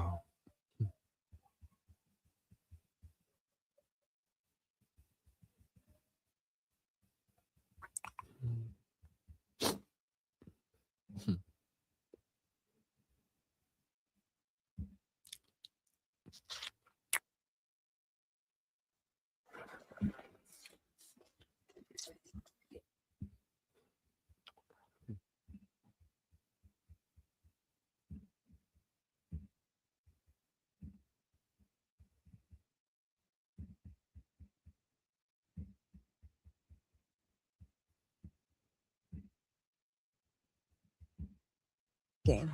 Before you watch the biggest games, make sure you've got our biggest pizza in the game. The Big New Yorker for $10. That's how you pizza before the... Good morning. Here we go. So we know who this man is. Y'all know who this man is. Like I said, I'm breaking down these pressers. We're going to do a deep dive into them, right? Right. As we all know, as you know, this is KOC. KOC, the head coach of the Minnesota Vikings, right? Right. Yeah. KOC, who's been the coach of the Vikings for 4 years. Kevin O'Connell, who's yet to win 1 playoff game for the Vikings in 4 years. You know? Yeah. Kevin O'Connell, who seems like he cannot develop a quarterback, period. He needs situations to be perfect to win, period, homie. Yeah. So as you listen to him speak, right? Heavy. Ask yourself, where is he speaking from? What is his energy, dog? What is he really saying? As you know, we've seen him lie, seen Quasi lie, etc. So really try to pay attention and break it down from every aspect. You know? Boom. Let's get deep into it. Boom. SKOL Vikes, you hear me? Yeah. And also, as you listen with me, observe with me, you know, fire the chat up. Let me know how you feel along the way. You know, this dude looks so soft, man. Coming in real with it, homie, heavy. He hold on now. You hear me? Hold on, man. Jen Wild. Yeah, baby. JDI Wilder, man. You hear me, homie? Yeah. Ah. He said that boy couldn't develop a QB on Madden. That's all bad, bro. All bad, my boy. Yeah. Come on now. Let's get into it early. Here we go. Y'all ready? I'm ready. Boom. Wanted to just, make sure I take the time starting out this morning just to continue to, show the gratitude and the appreciation I have towards so many different aspects of our organization. Starts with our owners. So fortunate to, have our owners be. No, we're talking about the owners, the Wilfs. We're talking about the Wilfs, the owners, right? Who are starting to seem like they're just satisfied and they're cool with being mediocre, being average, right? Not being a playoff team at all. If they are a playoff team, it seems like they're cool with winning one game or not winning any games in the playoffs. They're cool with just making it, just putting their ass in the tournament, just putting asses in the seats. Selling popcorn, selling chips, hot dogs, cheddar cheese and shit, chips and dip. You hear me, dog? Nachos and cheese with an extra beer, please. You know, they're cool with selling liquor and alcohol products and merch in the stadium, but they've never been cool with or never really had the want to win. This all has been hyped up by the Wilfs as well. The Wilfs aren't absolved from any blame as well, right? Right. Weren't the Wilfs the same owners? Are we talking the same owners, KOC, who said, I repeat specifically, we want to win multiple Super Bowls? I repeat, right, multiple Super Bowls. It's 4 years in, and you haven't had one playoff victory. So how the hell they talking about win multiple Super Bowls when you haven't had one playoff victory in 4 years? Somebody make it make sense. You hear me, huh? Yeah.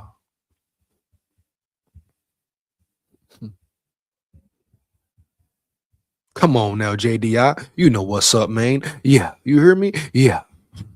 Shout out Angel in the building, bro. Shout out Angel in the building. What he said, huh? Be flow for president. Be flow for president. El Presidente. Huh?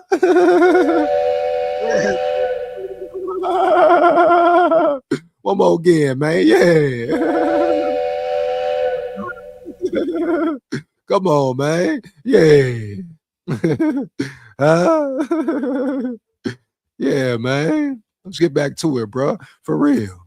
So supportive of what we do, the resources they provide, what we're able to provide for our players continues to be one of one in this league. And that leads into the players. Just so appreciative to, although, I'm sure we'll get into it, this season was not in any way, shape, or form what we'd planned or hoped for.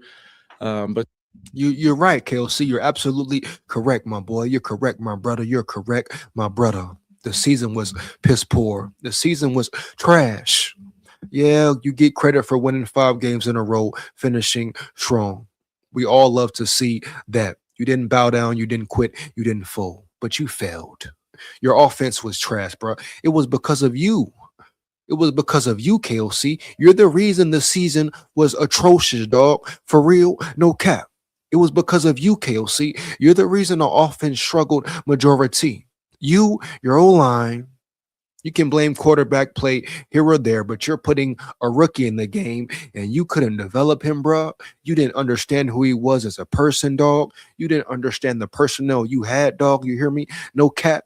And you wait till more than halfway through the season, KOC, to put in a scheme to get out of your ego, to get out of your feelings and your holier than thou complex and put a right offense, put a right scheme and call the right plays for your quarterback, KOC, because we all saw what happened. You can't hide from that, bro. We all saw what happened when you put JJ McCarthy in the best position to win.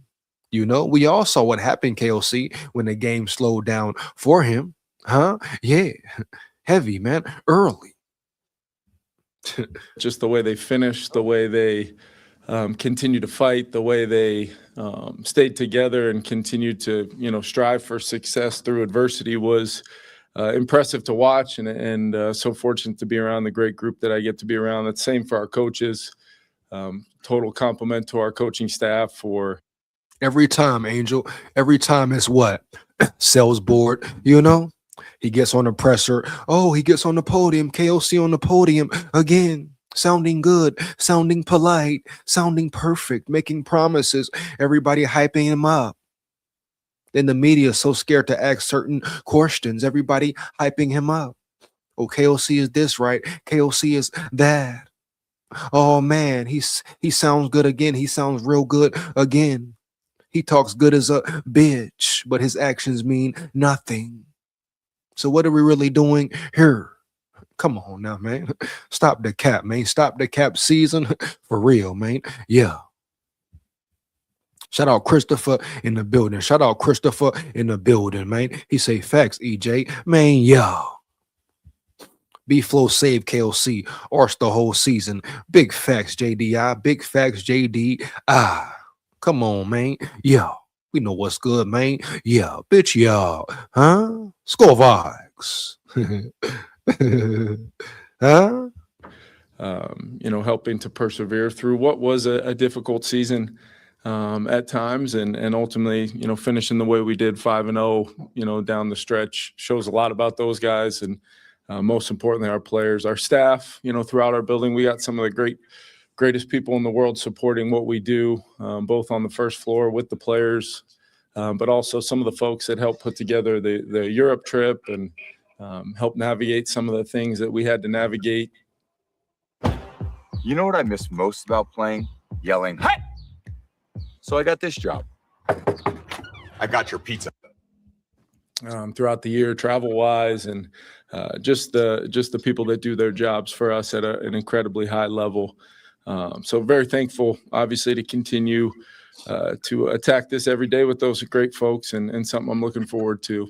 Speaking of the season, clearly, especially getting a chance to watch a lot of the football this past weekend, as we thought it would, it definitely stung to not be a part of it. But what we've got to understand is we didn't do enough to get into the playoffs, and that's something that is not going to be acceptable for me or our team or our organization any year going into it the way.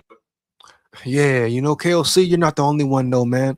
Guess what, man, huh? You're not the only one, man. Yeah, man. Yeah, bro. We saw it as well, man. We saw the Bears come back from being down 21-3. We saw the Niners, their whole team decimated with injuries, homie. Yeah. Kittle out, Bosa out, their best players out, injured, man, banged up, huh? Yeah. And we saw the Niners go into Philly and beat Philly, KOC, huh? We saw the Niners go into Philly and beat Philly, KOC, injured and all. And what did we see you do the whole season, Kevin? Huh? Yeah, man. Huh, Kevin? Huh? What did we see you do, Kevin? Huh? Yeah. Hold on, man. Hold on. Dre, what up, man? What up, homie? What up, homie, man? Man, getting into this presser, man. What's up with you, dog? Man, this dude is a real. Look at him, man. Just look at him.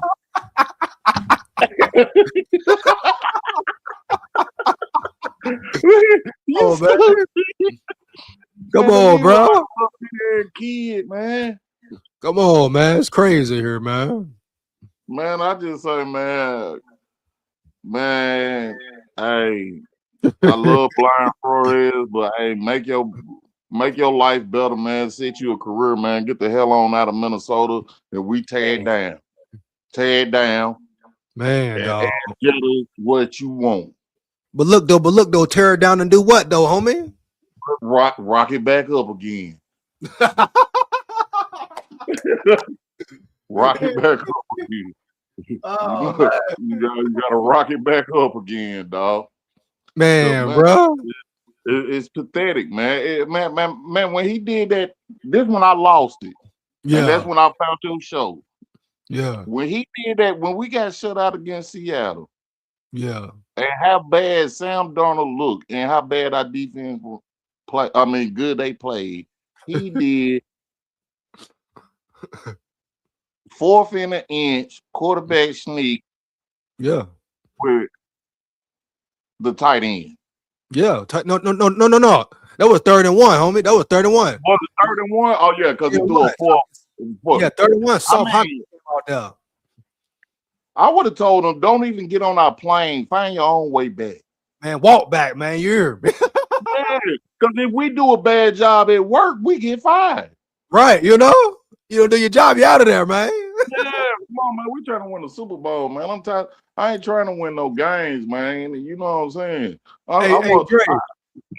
Hey, but hold on. After a 3rd and 1, he come turn around, do a 4th and 1, and he do a play action to the short side of the field, dog. Come on now. What's up with him in that short side? Every time they lead, screen to the short side, pass to the short side, run, all that, man. Play action. I'm talking about, man, he don't do no screen pass. He don't help the quarterback out. At That's all. what I know. He At don't all. call plays to help the quarterback. Throw some halfback screens, wide receiver screen. Let the man swing passes. Let him get in the groove. No, you want to go deep shot after deep shot after deep. Trying to play Madden. Yeah, man. Yeah, real life. Man, come on, man. This shit despicable, man. And crazy. I just don't know, man. I really don't, man. I'm like, that was my breaking point. And I done seen some shit. Yeah. Some heartbreaking losses, man. Yeah, man. And then you go to Green Bay with the same thing. 3rd and 1, dumb play call. You know?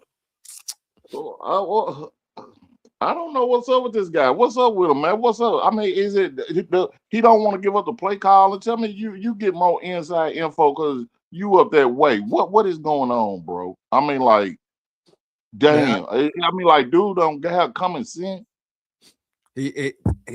This whole season, bro, he was in his ego. It was clear to see he was in his ego. He didn't want to change. He didn't want to adapt to his quarterback.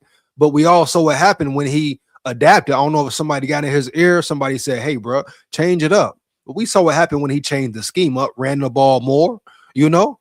Yeah, but it's still a little raggedy.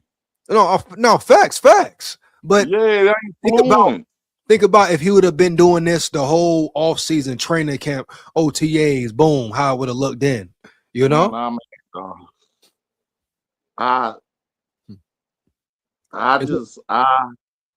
Big SKOL.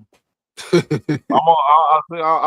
want to pass the torch to you, but you got to hold it down a little harder, bro. You know what I'm saying? You got to be my voice right now because I'm up to here. Yeah, no, he horrible. I mean, if he come this year and he changes and adapts, bro, and understands and learns McCarthy and like put a game plan in for him and change his whole playbook to fit his quarterback and actually develops him, he can save himself. But I don't think he can do that, man. I think he's stuck in his ways, man. Period. You know, I think he's stuck in his ways. I think he's stuck in his ways, dog. I think he's gonna do it his way. I don't even think they really gonna they probably bring somebody else in for McCarthy, man, or try to replace him the way they talking, the way I heard they talking, but I'm finna break it down, though. Believe that. Oh my God. So but we dead for the next 10 years. Man, I don't even know how long he got extended for. You know how long he got extended for? I'd say I don't know with this one, then plus another that'll end up being 10. If he got another 4, that's 10 years, right? That's 8 right there. That's a decade. Yeah. We just got to wait and see what happened, man. For real. We got to wait and see what happened. I mean, I think we need to get all offensive line and defensive line. I think we have enough skill players. You don't really need skill players if you do your trenches. Offensive line especially, but the defensive side of the ball, oh yeah, we need some corners and safeties, bro. That ain't gonna cut. But you can get away with it if you have a better defensive line, because can't nobody hold up that long. Can't nobody hold up that long. No, facts. Yeah. So But, you but, know, but I'm saying, just I don't know how they messed up when they let Daniil Hunter go and come on, man. but see, I don't know. first thing is you got to see if you lose Flores. If you lose Flores, you got to change your whole scheme, your whole personnel, because only Flores can make the defense and the players he had look good. Every defensive coordinator cannot do that, bro. I'm telling you that right now. Yeah, I see his work now. He's amazing. You know, people saying It's Flores. amazing. They talk about how the middle of the field was always open. The middle of the field is open because who he got back there playing defense, bro. You look at the Texans. You think But if you would have made the tackle before that play, if you would have made the tackle, you wouldn't be in that situation. right, yeah. Or how many times we see this defense give up 3rd and longs, man? For real. After you had them for a sack on 2nd down. Yeah. And I understand it was certain point in mean, times where Flores, he may have called the wrong play or called the wrong play in a certain situation. Yeah, you dead on. Yeah. I mean, sometimes a good play. Yeah. But most times I've done seen the Vikings play, it was always a missed tackle. Uh-huh.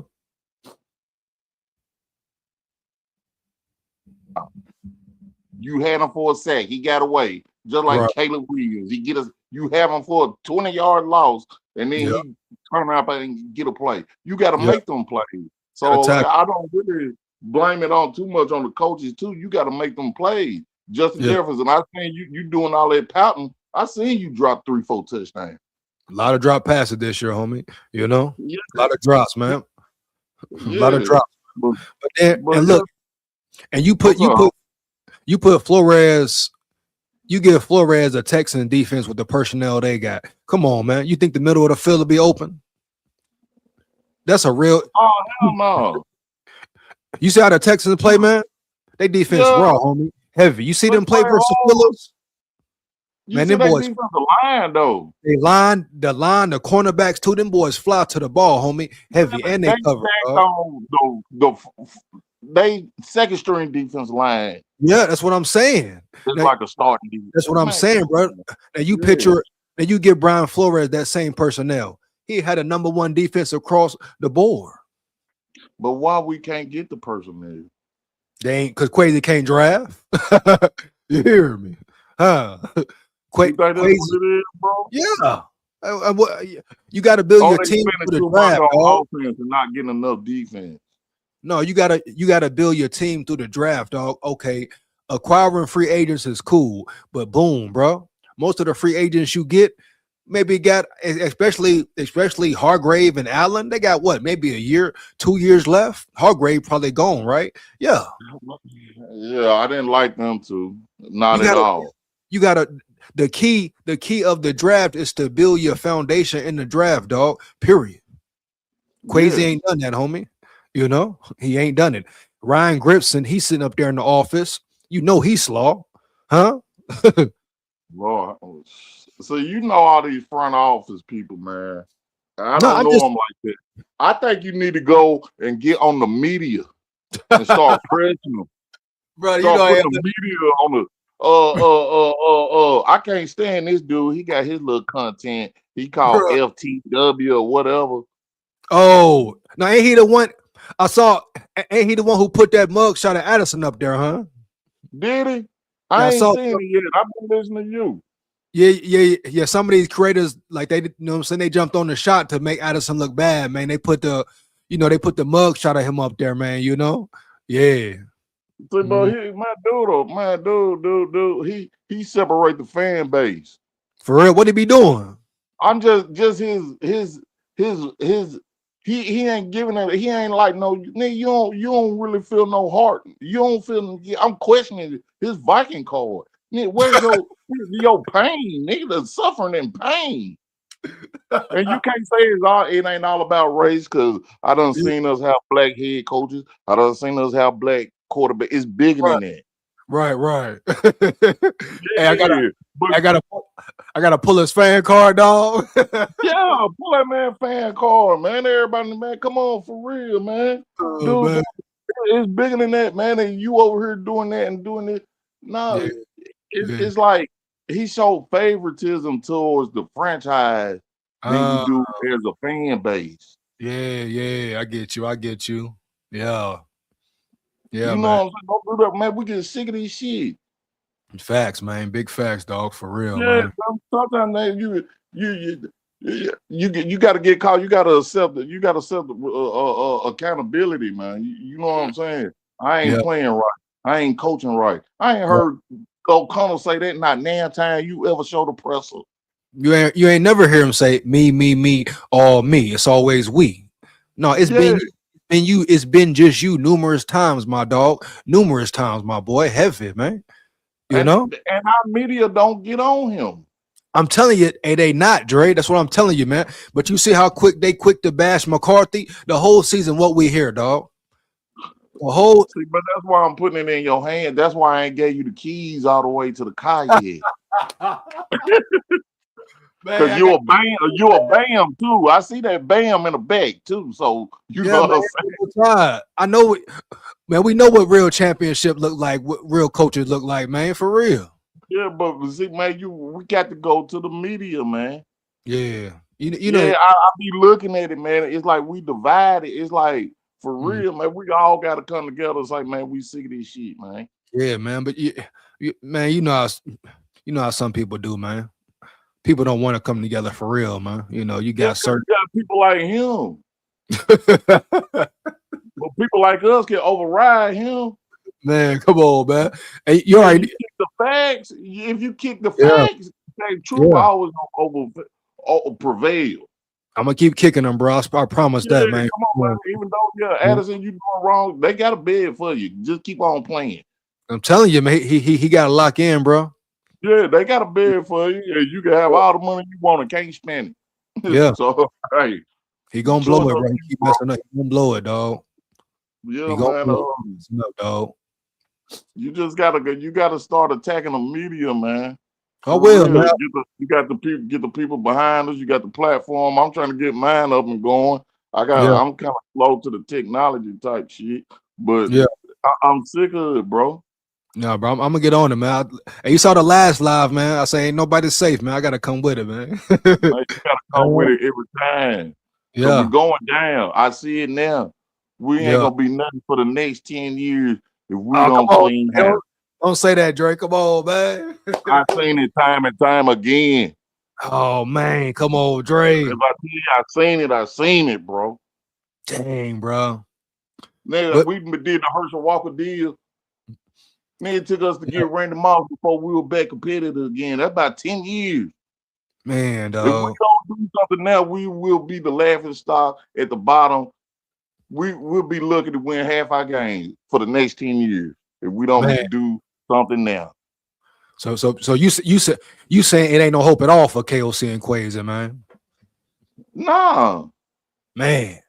No, if we don't make a move now, we are done for the next 10 years. Unless the football guys take the pressure off of us. You know the Wilson ain't gonna do nothing, man. You know what's up, man. You know how they do. That's why I got. Can I put the keys in your hand? Bro, hey, you know how biased. Eddie Murphy. I got the knife. You get the knife, brother. You got to get the knife, man. You the key to the Super Bowl. I'm telling you gotta kick the door down, bro. You hear me? You gotta ain't no more. You gotta go run head into it, bro.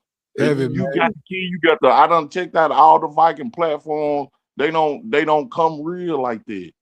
Man, I guess they some YNs or something. You know what I'm saying?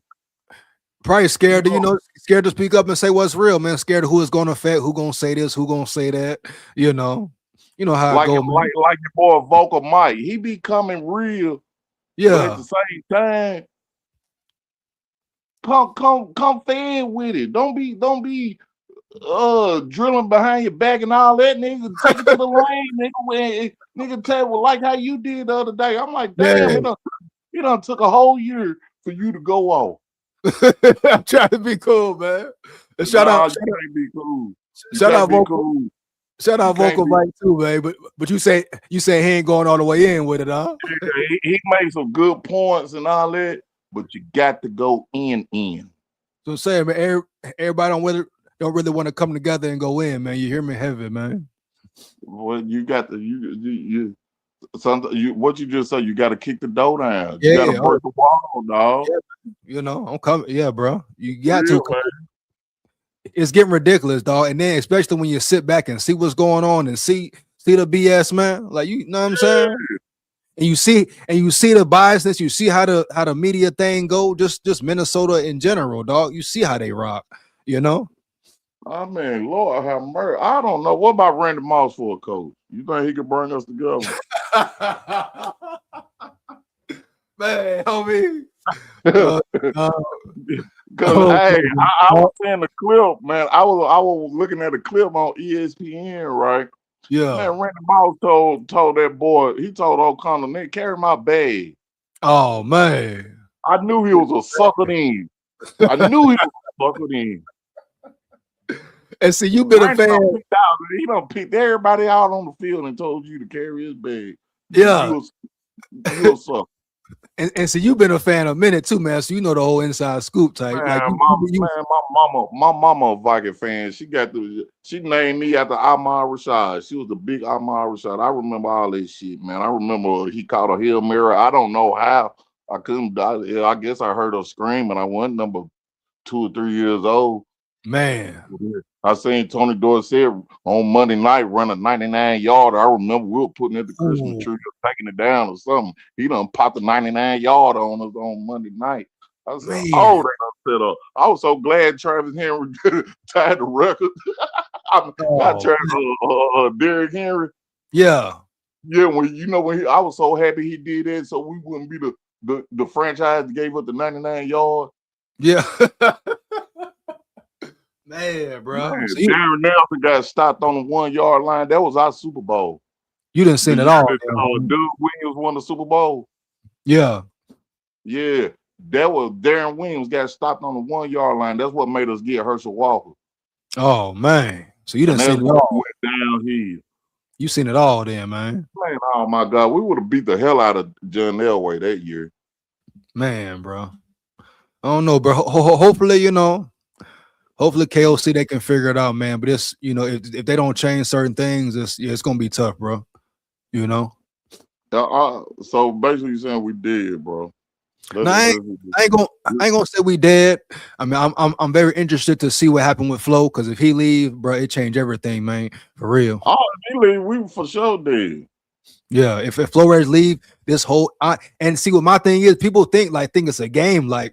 People really think they can bring somebody in here to replace Flo. No, I'm hearing like Raheem Morris. He ain't no Flores, homie. Now he can be good, but the thing about Raheem, a leader, bro. He knows the game differently, homie. Heavy, you know. Yeah. You bring Raheem Morris in here, that's cool, but you're gonna have to bring more talent in for him as well. He can't have a top 5 defense, top 10 defense like Flores with the same talent. It ain't happening. I'm telling you, bro. I'm telling you, you bring any other D coordinator in here like this with this same talent next year, it's going to be a bottom of the pack, maybe 20, 25. Rose, I don't know what to do with him. I'm surprised. I'm surprised B-Flow played him that long. Who that? Rose or number Rose. 2. Rogers. Yeah, Rogers. Bro, he ain't had no choice. He ain't had no choice, dog. No choice at all. That's why I'm telling you, we need cornerbacks, homie. That's why you can't tell me you can't grab a nigga that's making $100,000 who can't wait to get to the NFL, hungry as hell to get an NFL check. Bro, it's drafting like crazy, bro. We done missed out so much in these 3 years, Dre, of the draft, man. It done set this team back so bad, bro. As far as building personnel and depth, man. That's one thing that I give Zimmerman them. They could draft. They drafted good. They had some bad ones, but yeah, they weren't great, but they was solid at times. Yeah, I think they just didn't pan out. You was the hype in college, you just didn't pan out. Yeah. Or you couldn't take somebody got a question for you. Shout out Ralph in the building. He say, do you remember the Drew Pearson push off? Oh my God, that was the same thing. Yeah, that was That might have been the same game. What you call it? Got the Hail Mary. No, Which, I might no. That might have been a different game. That might have been the year before or the year after. I don't really remember that, yeah. but I can remember. But I damn sure know could remember hearing my mama holler, "Oh, he caught it!" When Amari Rashad caught that damn ball. For real. Yeah, I could damn. I couldn't have been number 2 or 3 years old. I can't remember shit back then. But I don't know how that stuck with me. You know what I'm saying? Yeah, Bro. Yeah, I mean, man, we had our chances all through the years, man. I mean, goddamn, Dante Culpepper, you goddamn go. You can't read the blitz against the Eagles. You choked the whole goddamn game. Yeah. You know what I'm saying? I could, but when you say Dante Culpepper, I said, oh my God. Yeah, you yeah. Play in the SEC. He couldn't even play that. Steve Spurrier didn't want you. Bobby Bowden didn't want you.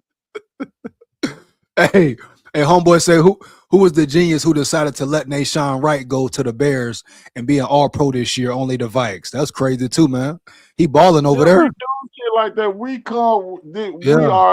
We are the franchise where careers die. Oh man, hold up, man. What a train at, man. Yeah, Dre, hold on, man. Look how many. Come on, man. Look how many people left the Vikings and went to a Super Bowl. Man. Or won a Super Bowl. Damn, bro. And Nashawn Wright balling for the Bears too, homie. You know? Because they play for that man. That man a hard-nosed coach, man. Yeah. No tolerance. Run my fucking play. We're gonna run the ball. Yeah. First, second, and third down. Man, if I was the coach, my first 2 possessions, I'm running the ball. Yeah. 6 plays in a row. We gonna set the tone. Yeah. Hey. JD, shout out JD in the building. He say Dante was too busy in the videos with the hot boys getting his roll on. Man, yeah. All that weird shit. That's why he broke his leg. That's why his leg got broke like that. Cause God don't like ugly the way you did Randy Moss. Nigga, they turn around and broke your motherfucking leg, and then your ass wasn't nothing after that. Cause what you did to Randy Moss. Randy Moss made you. Man. You know, you see how the universe work, man. Universe hell. Hell yeah. Hey, look. Hey, he say he's right, EJ. 72 years old, and hopefully win a Super Bowl before I die. Damn, man. Shout out Ralph in the building, man. I'm telling this kind of man that did it. I had some more years left in me, but when that man did that 3rd and 1 with the tight end, come on, man. Yeah, it's crazy. It's all guns out now. I'm ready. I'm ready for warfare. You get him out of there, man. And look, you know how you say, like you said, man. Shout out to all the Vikings content creators, but at the end of the day, like you say, man, be real, right? If everybody talking about, it's pick and choose, seem like, right, huh? Yeah. Man, some dude that did that FTW talking about Kevin O'Connell is the winningest coach in franchise history. In franchise history, he's the winningest coach, and man, he's the worst coach by far I ever seen in my life. Man, horrible, bro. You hear me? Crazy, man. And that's why I tell you, like, this dude must, like, the NFL protect him, his buddies protect him, all that. The media protect him. Why, man? The Raiders protect him. We got to talk more because I want to give you the keys. Oh man, to challenge the media. No, we got to have a New York media, man. Dre, when I tell you I'm finna attack mode, I'm telling you now, man. That you know who next? Who? FTW. I'm finna break him down too. You break him, please. He won't answer me. Period. What you Nah. I'll be putting him under the pressure cooker. Oh man. He might have kicked me off, period. Because I blast him. It's different if somebody do a video about you, though, punch out directly. You hear me? You can't avoid it. You hear me? Yeah. Because what he be saying, man, come on, man, you keep covering for this nonsense, man. And I've been But a you know what it diehard is? all my life, man. I'm talking about from kindergarten all the way, man. People jugging me out. Ooh, Yeah, y'all yeah, ain't gonna do shit. Ooh, every single year of my life. Y'all man. ain't gonna never win a Super Bowl. And every year they right, ain't it? Yes. And when he did Every year. that 31 with that tight end, Yeah. that's when I lost it. And you know what it is, Dre? A lot of this, like some of the media and some of the creators, they scared to be real. They scared to say something about a coach, about a player. You know why? Because they scared to maybe potentially mess up a relationship. So instead of speak the truth and be real and really say what's needed, they hide behind it. They say it kindly, you know. But What it's you better. mean hurt the It's better. relationship? What explain to me hurt the I'm relationship? saying like they scared to upset O'Connell, or if it reach a player or something. You know what I'm saying? What? Oh my god! Oh my No, god! I'm telling you what it is, bro. Serious, Like, dog. Is that so where we is? I'm A telling you, man bro. ain't doing his job, and you Yeah, can't get criticized for not doing your job. yeah. They because some of them want to bring certain people up or get an opportunity with them, so they don't want to say certain things. It's really cowardly, though. Because let's be real here, man. Opportunity when you riding a sinking ship. Yeah, you know what I'm saying. But if it's the truth, why you mad? That's why my brain can't comprehend what you talking about. How these Yeah, contenders thinking they're gonna be buddy. They scared to speak up. You gonna I'm hide telling against the you, man. truth. You gonna hide against what we see Yeah. every. The man throw the ball 12, 15 times in a row. Yeah, I'm telling you, man. A lot of it be nut riding, man. Like the dude FTW, he sound like a straight nut rider, homie. Man, Yeah, I'm telling you, bro. I want to blast him. He done cut yeah. me off. I want him bad. I want him bad. That's the world we I live want in, him man. A so lot of bad. fake, bro. That's the world we live. A lot of fake shit, bro. And you know what? I wanted JJ McCarthy too, man. But he got Man, to show me more. but Even though look, you going against buck the system, call an yeah. audible. But look, Then let we me ain't tell you this. running that, nigga. This about McCarthy, Drake. You got a head coach, man. You put McCarthy with Ben Johnson. You put him with any other coach, Kyle Shanahan. They're gonna make him a star. This dude Yeah, got you a know what he he got a is. You know cannon what he for an arm, is. dog. You know what he is. He a bootleg rollout quarterback type. Mhm. Run, hit you with a bootleg, go deep. Run, hit you with a bootleg, go flat with the tight Uh-huh. end right. He one of them. But you But got to keep pounding that rock. He wants that old school. I mean, they ain't old school to me, but that Peyton Manning and Brady, them quarterbacks gone. They ain't that smart enough no more because yeah, it's starting at the high school level. They doing them 7-on-7, so they can't read the defense like that no more. So them right. days over with. Keep it Yeah, simple, pound the rock. But if he can't do that, it's something we got to do to get this cat out of here. yeah, man. It's always power to the people at the end of the day. JJ McCarthy is a talented dude. He's very talented, man. His arm power is crazy. But this dude right here, KOC, instead of worrying about making him a better man and better player, he worried about him doing the gritty, dog. Yeah, that too. You He know? needed to turn. He finally did something good. Right. We got a Yeah. competitor, a dog. They mad at him for putting his shoulder down and getting in the defensive back's face, man. What? Man, come on, man. Ain't that what you want? Ain't that insane? But That's they what you love want. but they love Kirk Cousins though, dog. His soft ass. And I don't see what they love about him. Come on, I man. mean, man, I don't see what they love about him. I mean, dang. Christian Ponder. Look. We done went through Christian Ponder, Josh Freeman, Yeah. and we always had talent. Everything, man. But you got to help me out, brother. You got the key. I done I got looked at these but it's another vocal mic got to get on the same ship. Tell yeah. vocal mic you can't be riding both sides. Hey, man. You know, It's hey, a two-way man. street. It's not a two-way street no more. We're going one lane and it's about to be very fast. Yeah, man. Yeah, man. I'm at Everybody, that point. yeah. You gotta I let mean, them know, just look dog. at this kid. Look at him. Just look at him one more time for me, SKOL. Look at Yeah, him. yeah. He ain't got a beard, a goatee. I don't see no kind of hardcoreness, football look about you. You know what I'm saying? You know it's cold out there. You ain't got that Bud Grant look. You know what I'm saying? You Yeah, man. It's crazy, yeah, homie. look like you get all cherry in the face. He's looking like a little ass kid. 4 years, You not one don't need playoff that, man. win. What the fuck? 4 years, not one And, playoff win, dog. and he got more talent than what Zimmer had. Man, come on now. Come on now. Not one playoff win in 4 years, but they crowning him coach of the year, dog. Come on now. Make it make sense, man. Tell me it ain't tell me it ain't a scam, bro. Well, tell me what is he a scam? Because what is a QB whisper? Explain Somebody that who to me. it should be somebody who can develop a quarterback rookie, but at that. But ain't that a quarterback coach?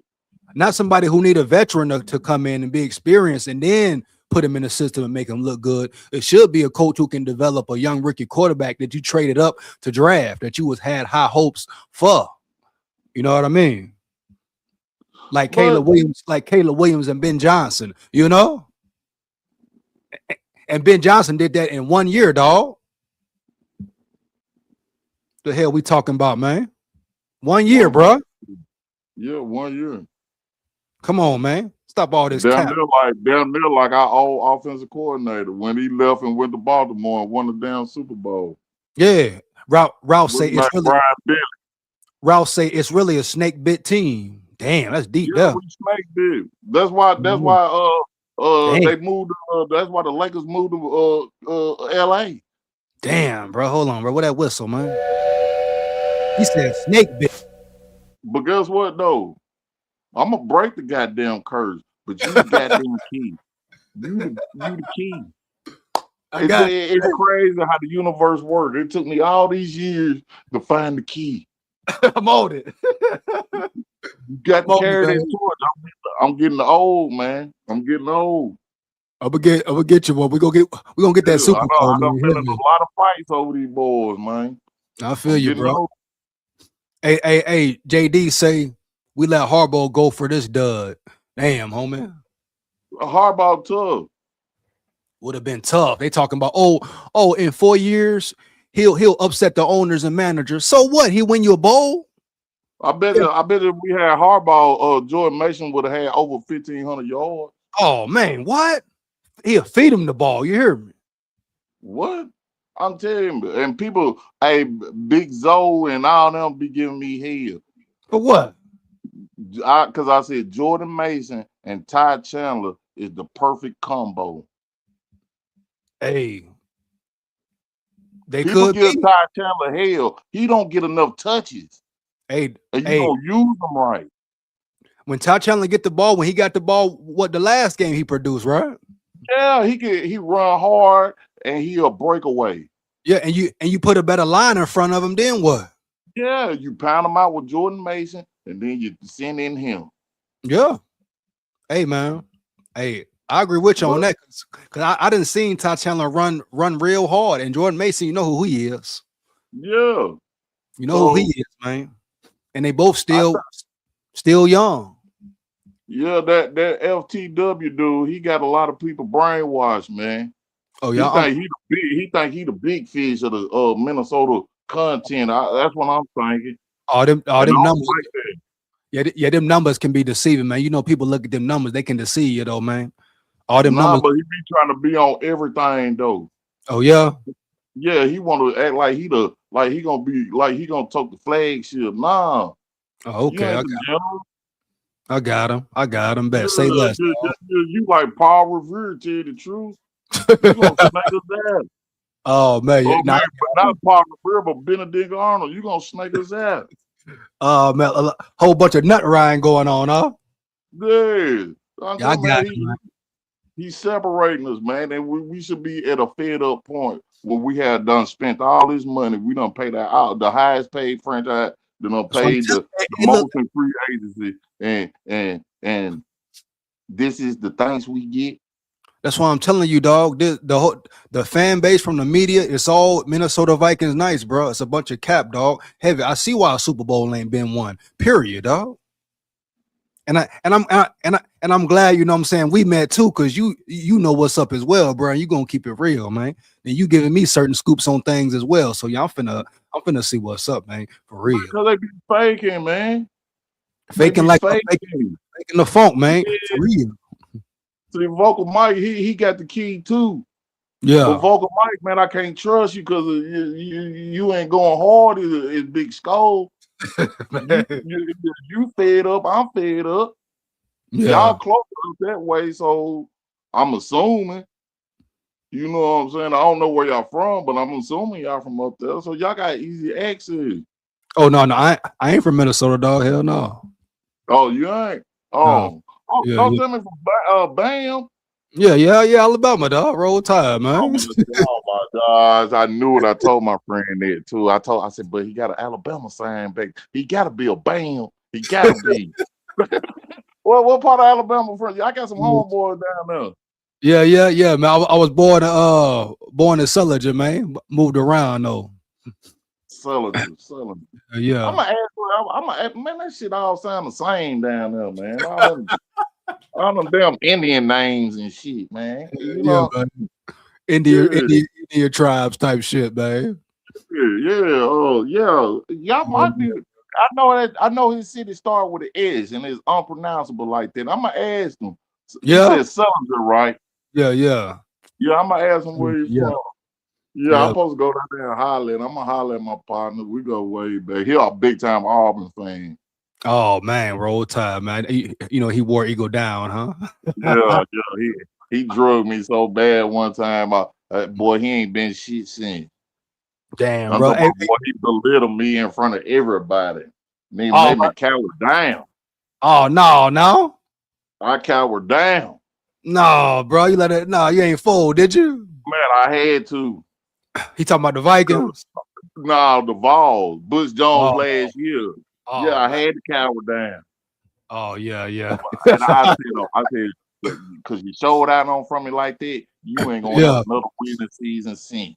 And look, man, hell yeah. I put that curse on. But yeah, man, you and Vocal Mike, man, we need to do something because man, it's too ahead, man, for real. And then I be reading some of these all these Green Bay Packer fans and these stay out our wax right now, bro. We're going through some shit. Yeah. You know how to pack a Swiss cheese, dog. Swiss cheese, homie. Yeah, it's all good, man. It's all good, but at the same time, we're going through something. And I got a feeling they finna start going on theirs too. Hell yeah. But they're a smarter franchise. They're a smarter franchise than we are. Yeah, man. But yeah, shout out Vocal Vike, man. We didn't linked up before. We just gotta do it again. You know, everybody gotta be on the same accord though, man. Straight up. You know. Yeah, man. Y'all gotta put the pressure on the media. Yeah, you know. Period, man. The way to flip shit. You know what I'm saying? Put the pressure on the media. Yeah. We got to get like New York fans and Philly fans. Yeah, man. Yeah. We got to have that. Enough is enough. Can't be scared to speak on certain individuals, man, and certain managers. Forget all that, man. They getting paid millions to lose. You know what I mean? Man, I do his job for $50,000 a year. Come on, man. And I'll be the head coach. That's how much I love the Vikings. You can give me $100,000 a year, and I'll coach them to win a Super Bowl. Because I think it's that damn easy, KOC, with the talent that you have. Everybody got to be on the same accord, dog. Yeah, with bleed flow at your back, I would coach them boys for $100,000. Yeah, no cap. Just to win a damn Super Bowl. Just to say I won one Super Bowl. It's crazy, homie. For real, man. Hey, but Adrian, I'm gonna finish up breaking this video down, man. We're gonna break it on down, man. Look at that little weak ass coward, man. For sure. Hey, I'm gonna be on Friday too, man. So rock with me, man. All right, bet. All right, bro. Holla at you, man. Yeah. All right. For sure. Yeah. Shout out Dre, man. Shout out my dog Dre coming in with the real, man. Hey, you heard him saying, man. Everybody got to come together, be on the same accord. You know what I'm saying? Don't hate. Let everybody be real. For real. Put pressure on these boys, man. Heavy. That's what it's about, bro. Early. He ain't tell no lies. I repeat, he ain't tell no lies. Let's get back to it, man. Yeah. SKOL Vikes, man. Shout out Dre, dog. For real. If the truth hurt you, close your motherfucking ears. You hear me? Heavy. You know what I mean? Yeah.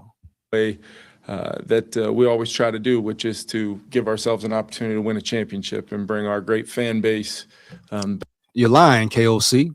You didn't give yourself an opportunity to win no kind of championship this year. You ain't give yourself an opportunity in 4 years. B-Flow been carrying your offense for 3 years. So what you really talking about, my boy? Stop the cap once again, homie. Yeah. And I'm gonna let the video play a little further through because, you know, we about 2 hours something in. So I got to get up in the morning. So I'm going to let it play through. But I'm going to stop at a certain situation, though, man. I'm going to try to let it get into the McCarthy situation. Then, boom, we're going to get up out of here heavy. But I got to get to Kwesi Peanut Head as well, dog. No cap. Best fans in the league, bring them and our ownership a championship. So improvement starts with me. I've already started that process of going through layer by layer, every aspect of doing my job, our coaching staff, and what what we do schematically, how we prepare our team, how we build our off season, how we build our training camp, to try to make sure that we're the best possible team in 2026 that we can be. Very, very impactful week last week from a standpoint of, it's a lot of people do exit interviews, but it's a pretty extensive process for me getting, as much time as each individual player wants on our roster, practice squad, all those things. So that normally takes, 2 or 3 days or so. And that's always so impactful for me. And then I do the same thing with our coaching staff. So, it's important to do, and it's a valuable time for me to kind of have a great assessment and hear a lot of feedback, reflection, and ways that, we're all going to press on forward. Regarding our coaching staff, I don't really have any concrete updates or plans at this point, but I did want to make sure today I highlight the career of Mike Pettin. Coach Pett's going to be retiring this year. What a career he has had, and specifically for me, just his impact on my football journey, both my time when I was around him as a player to him giving me the first opportunity to coach in this league, and then being a major part of a lot of our success over the 4 years we've had, from really being the first person in this building when I first arrived back in 2022. So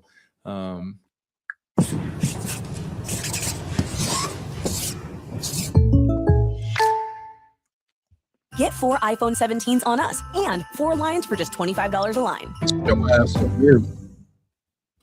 Want to take the moment to just make sure we celebrate him and the great career that it's been, and most importantly, just my relationship and impact he's had on me. So with that, I'll open it up to you guys. How do you view the quarterback room as a whole, where it stands now relative to where you think it needs to be week 1 in the fall? Yeah, I think, when I think about it, I think it's about, having the most talented and deep quarterback room you can. I think you've got to, I think we've played 8 guys, over the course of 4 years now at different times, different moments in the season, and the schedule comes, whether it's the exact team, and we learned that across our whole team with whether it was the offensive line or some of the other injuries we had to deal with, like depth, matters across your team. And then ultimately, I think in the quarterback room, it's about having just the deepest. Hold on, KOC. You just said depth matters across your team. He just said depth matters across your whole team. Did that matter on the O-line? You had Brandon soft-ass SKOL as a backup for Darisaw. What do you mean? You had Juergens as a backup center for Ryan Kelly. And Ryan Kelly is a center you bring in the building. You paid him money, and this man had 3 concussions. So that was wasted. His career is probably over. So what do you mean depth is important, KOC, right? Right. What does your cornerback depth look like? You hear me? Heavy. You had Carson Wentz as a backup, pretty much over the hill. You almost got him killed. So what are you talking about? The best talented guys and players. You didn't develop your quarterback in the offseason and OTAs and training camp. You didn't create a playbook or a scheme to fit your quarterback and to benefit your quarterback. You did nothing of that nature. So what are we talking about here, homie? This is what I'm talking about. The media sits here and asks the same simple questions every year in, homie, year out. Stupid, dumb questions, man, for real. Why didn't you develop McCarthy like you should have? Why did you wait so long to change the offense, KOC? Yeah, you changed the offense mid-season. Before mid-season, Vikings in the playoffs right now. So what are we talking about for real here? This is what I talk about, man. This is what I be talking about. And everybody protects KOC. Nut rides KOC. This is the Minnesota Viking way, all day, all night. Right? Right.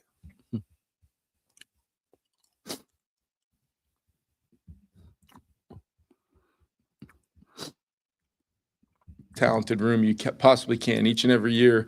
What that looks like at a pretty impactful position on your salary cap, when you're able to possibly plan for your depth chart looking in a way where you could be competitive no matter what. And I thought JJ, I was really encouraged by the type of football he started to play towards the second half of the season, and finishing the way he did. Really felt like he could have been doing that the first half of the season, KOC. Huh? What you finna say? You really feel like he took a turn for the best? When you gonna take a turn for the best, KOC, huh? You hear me, homie? Yeah. We spent a lot of time talking about like what the layers of change really were. And I think we all just tried to, have a mindset on completions and how we could generate them. We started to see a little bit of that show up. We saw some explosive show up. We saw the ability to kind of balance that with what I thought, at many points this year, our run game was, productive enough for us to move the football and stay in a lot of games, whether it was time of possession, ball control, those things. But we're still looking at a quarterback who's, started 10 games, 10 out of what a possible 34 in 2 years. Not the ideal path for a young quarterback to develop on the field. But I thought he did. I thought he did some really good things. And JJ McCarthy is a guy that wants to be great. I know he's going to work tirelessly to do that. I know his teammates have a lot of confidence in what he's going to go to work to improve on this offseason and come back and have a great offseason and be ready to hit the ground running in 2026. But, I think a deep and talented quarterback room will only enhance his ability to do that, and look forward to being a part of that process. The last two learned personally about working with young QBs with JJ and then also with Max. Yeah, and I've worked with some other guys before, but I think the biggest thing is just trying to make sure you can maximize the off-season time all you want. You can maximize the different phases of the off-season program all you want. You can kind of craft a training camp, whether it's joint practices or different aspects of going against a really good defense every day and practice against our own group. But nothing can really compare to actual regular season game action and the things that I think the player learns throughout that process that are totally natural and normal, as far as the growth and development of a player. And then areas where, now that you have that experience, 10 games worth of that experience, how you can grow and develop from there. And, depending on the team and depending on maybe what either the internal or external expectations are of said team. Some guys get different amount of understanding of that process than maybe on a team that won 14 games a year ago. And that's all part of it. But I think, like I said, I think whether it was JJ, Max, I think the best thing that I can say as far as what I've learned is to continue to just be the best possible support for them, hold them accountable to the things that you think are really important. Hold yourself accountable too, dog. While you holding them accountable, KOC, hold yourself accountable as well, bro. You hear me? No cap. Hold yourself accountable for play calling, bro. Hold yourself accountable for putting your quarterback in the right position, bro. Hold yourself accountable for running the ball when you need to run the ball. Hold yourself accountable for calling stupid plays on 3rd and 1, 4th and 1. Do that, KOC. You hear me, dog? No cap.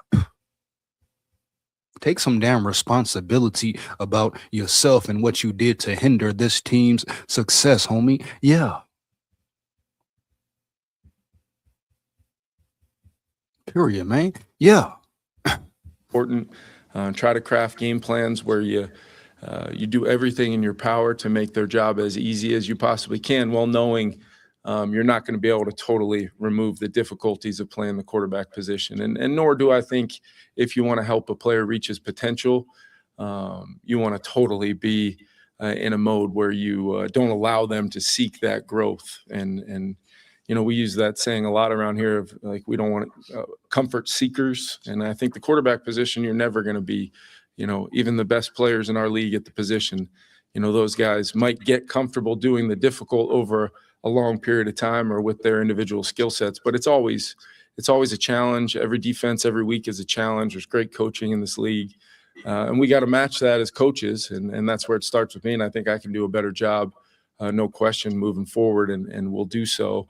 But I also think that, you know, allowing the natural growth and progression of a young quarterback or multiple young quarterbacks in the same season is hard enough. But now it's about what we do moving forward. Kevin, with that challenge and balance you have of being like the head coach, but also in charge of the offense, and what if I told you there's a simple way to look younger and more attractive? Been shown in studies to actually make you look younger. I actually really noticed. Teaching the quarterback, like, is there anything that you took from this year, or some of the challenges of navigating all three of those, that makes you better for it, or that might be different? Yeah, I think, you know, when I first arrived here in 2022, you know, I can remember some of the aspects of being the play caller and having to ultimately handle the responsibilities on game day as the head coach, whether it's challenges, you know, helping navigate the game, deciding, you know, different courses of action, aggressiveness we want to play with in different phases of our team. I do think that, you know, it's something that I'm always, you know, seeking to get better at, but also something that, you know, I feel pretty comfortable doing, and having a great staff with some great coordinators around me obviously helps. And then I think the empowerment of players and what we do in our preparation leading into these games, you know, and making sure that we have everybody moving in the right direction, individual players, you know, understanding exactly how they need to play to fit into their side of the ball, and then the three sides of the ball playing complementary to one another. I do think, although it wasn't close to our standard offensively, you know, that we've kind of established here over 3 years, and we know that. But I do think the nature of finding ways to win football games differently than maybe we have in the past was an area where I do think that I felt growth, not only myself, but our team, our staff, our players. Your defense found ways to win games, KOC, not necessarily you and your offense. The last, 2 games, especially the last 2 games of the season, your defense pulled those out, bro. You hear me? Heavy. You know, when you finally put McCarthy in the best position to win, then he started playing very well. Keep on saying this. We, dog. No cap. And navigating down the stretch with some of the adversity of being out of it, quote unquote, out of it. But really the way this organization operates, we're always moving towards something, but it's not always going to be the comfort of something immediately right out in front of you. And that's why the sting of watching playoff games, it should hurt. It should bother us. And it does. I'm sure if you asked each and every one of our players, they would say the same thing. And us as a coaching staff and myself as the head coach, that is absolutely the case, and fuels the fire to make sure that we're doing everything in our power, both individually, like I said, starting with me, to make sure we maximize our football team moving forward. Kevin, there's an arrest record in Florida for Jordan Addison. Curious if you have a reaction to what happened or what. Kevin, I just learned about that very, very recently. So I don't want to speculate on that in any way, shape, or form. I do think we've got to, you know, get as many facts and find out exactly what happened. Speculating on at this point would be, you know, incredibly. And as we know, we don't know the full extent of the whole Jordan Addison situation. I spoke on that earlier in the live. Go check it out, man. Let's get it. Jordan Addison, lock in, bro. Get your mind right. Premature for me. So do you feel like you can have the deepest and most talented quarterback room without potential competition at that position? No, I think there has to be. I think that. What kind of question is that, bro? Duh, no shit, Sherlock. You need competition. Competition is good for JJ McCarthy. No one's saying don't bring in competition. That should be the first thing you do. Bring in competition. But at the same time, develop your quarterback. Period, homie. Put your quarterback in the best position to start or win. Develop your quarterback, KOC. Period, homie. Yeah. Develop your whole roster at that. Everybody acting like it's a big deal if McCarthy has competition. So what? He should have competition, bro. It will make him better. Dumb question, bro. That's what's going to make everybody better in that room. It's going to be what makes our entire offense, thrive through that competition. And I think even if you ask Justin Jefferson, he's competing every single day. He's the best in the world at what he does, but he's still competing every single day to maximize who he is as a player and ultimately achieve. Shout out Jettas, the greatness that he's destined to achieve. But that should be how our entire organization looks at their individual roles, when we compete against each other and in the different aspects of the offseason. But no, I definitely want a competitive situation in that room, because I ultimately think that's what will make not only our, the starter, but the next guy and the next guy. And we've learned we've got to get a lot of guys ready to play, and we've got to do it with a responsibility of being the best version of our offense. And the quarterback has a huge role in helping us do that. Outside of the room, do you see bringing in a quarterback to compete in camp, split the reps? Because I mean, in camp this past year, it was pretty much JJ and then Sam.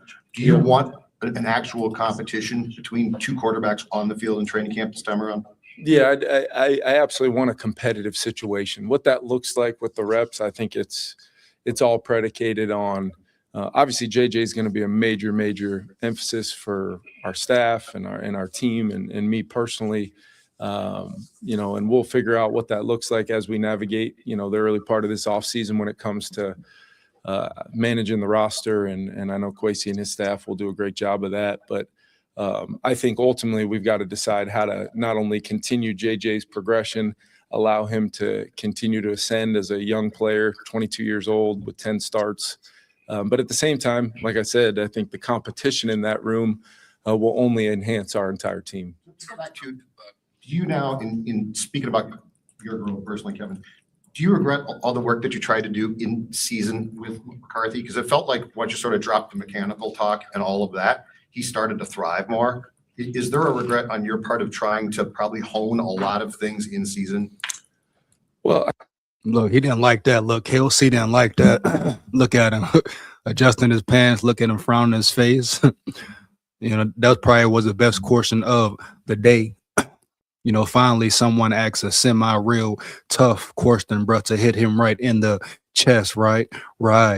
Boom. But you see him get all antsy, get all shifty and jifty, baby. KOC didn't like that one, homie. Yeah.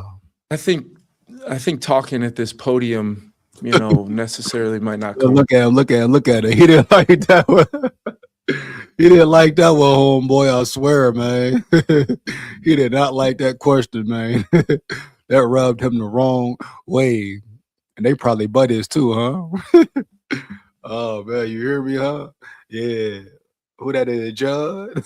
Side with exactly how we're coaching the player minute to minute. But I do think just the overall noise of the fundamentals and techniques and the things that we believe, are important. And I think JJ believes are important, just talking to him and extensively last week once we wrapped up.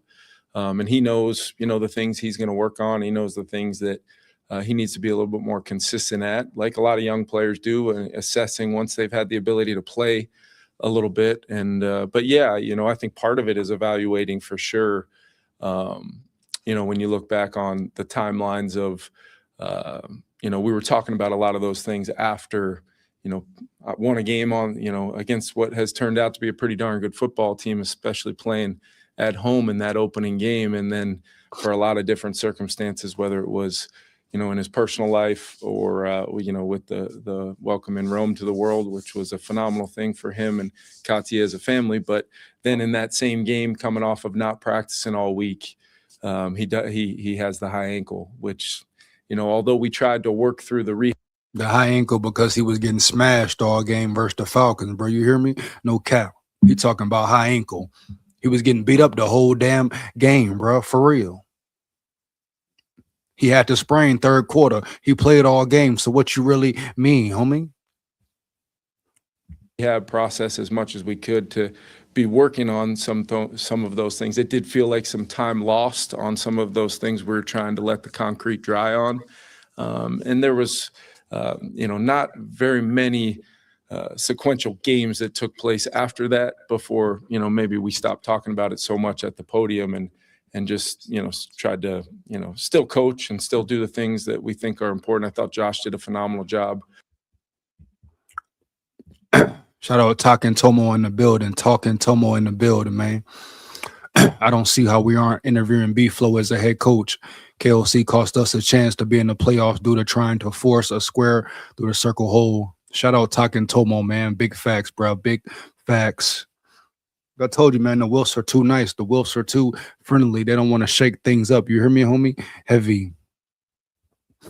Ben Johnson is who I thought KOC was. Shout out Talking in the building, man. That was deep right there, man. Man, bro, come on now. Come on now.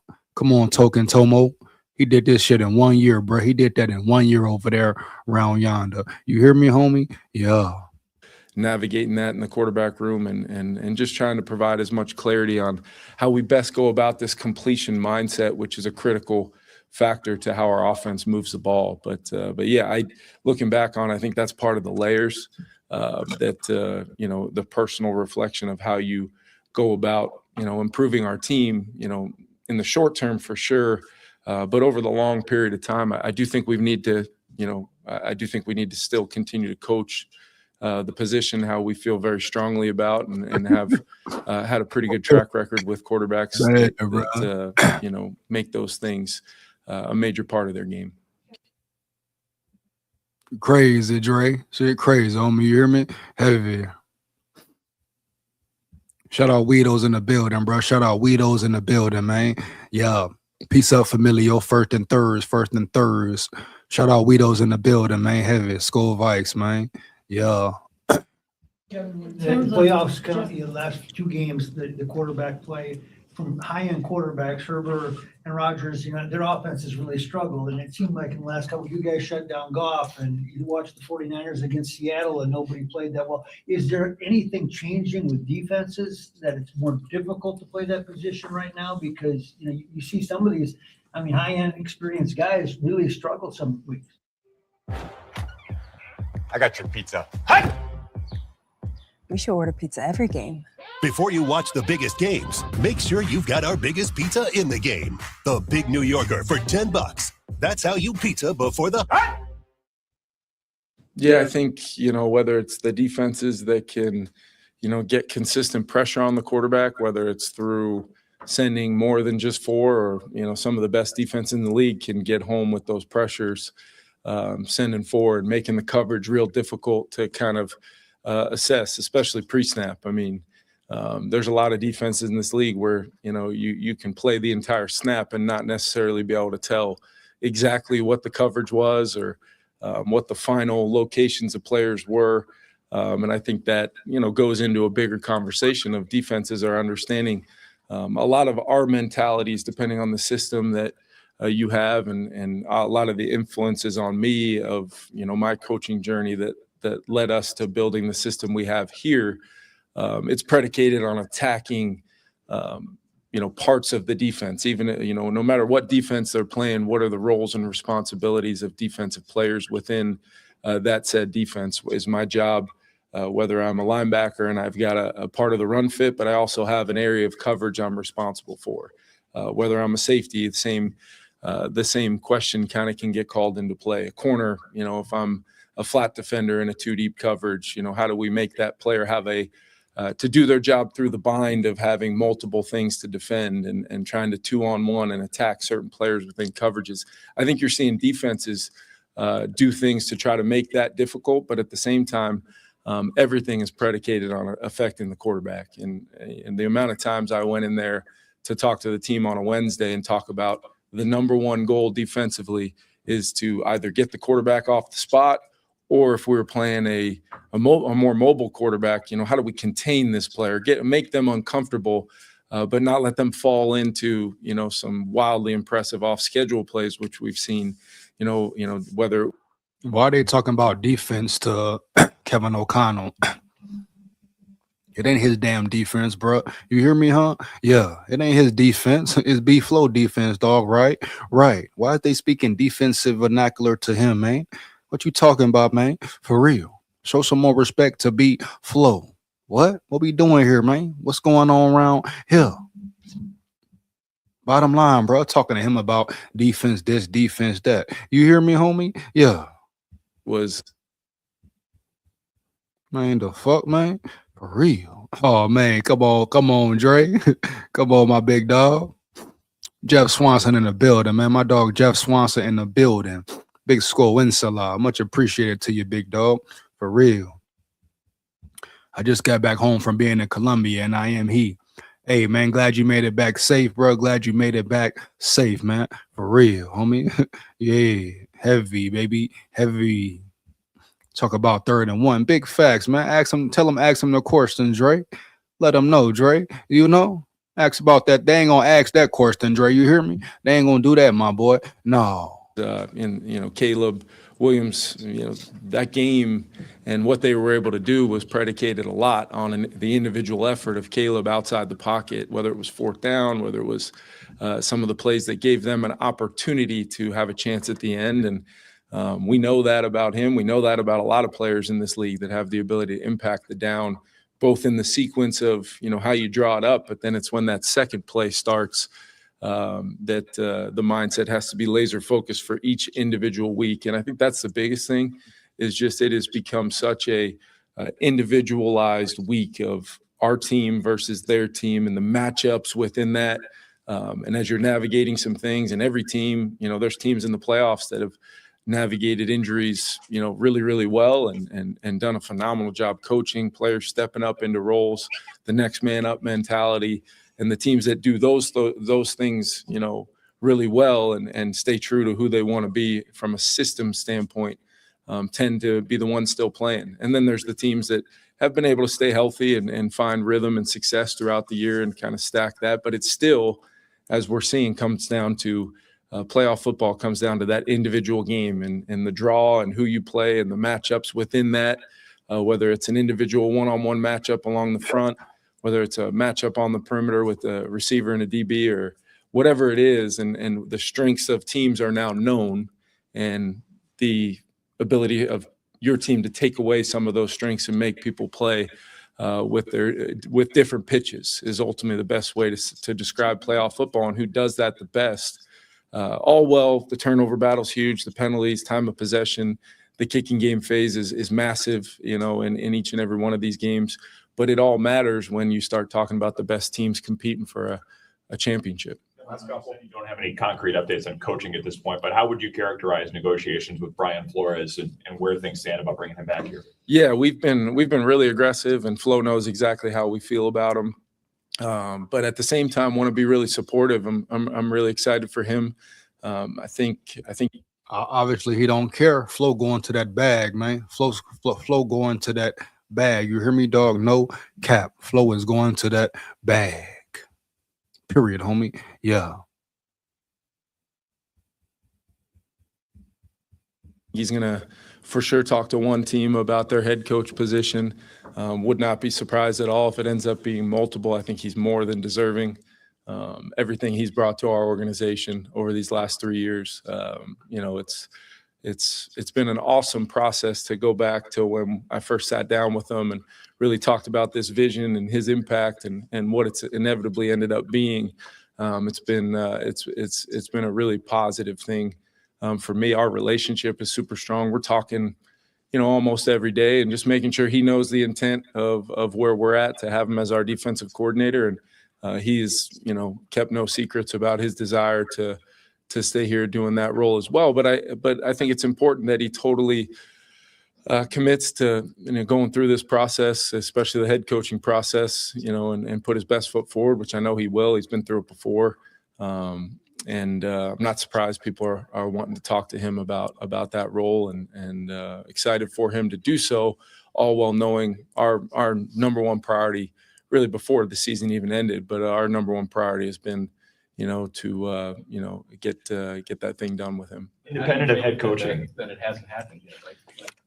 It was 10 days or so since the end of the season, and They lose B-Flow, the defense is done, period, homie.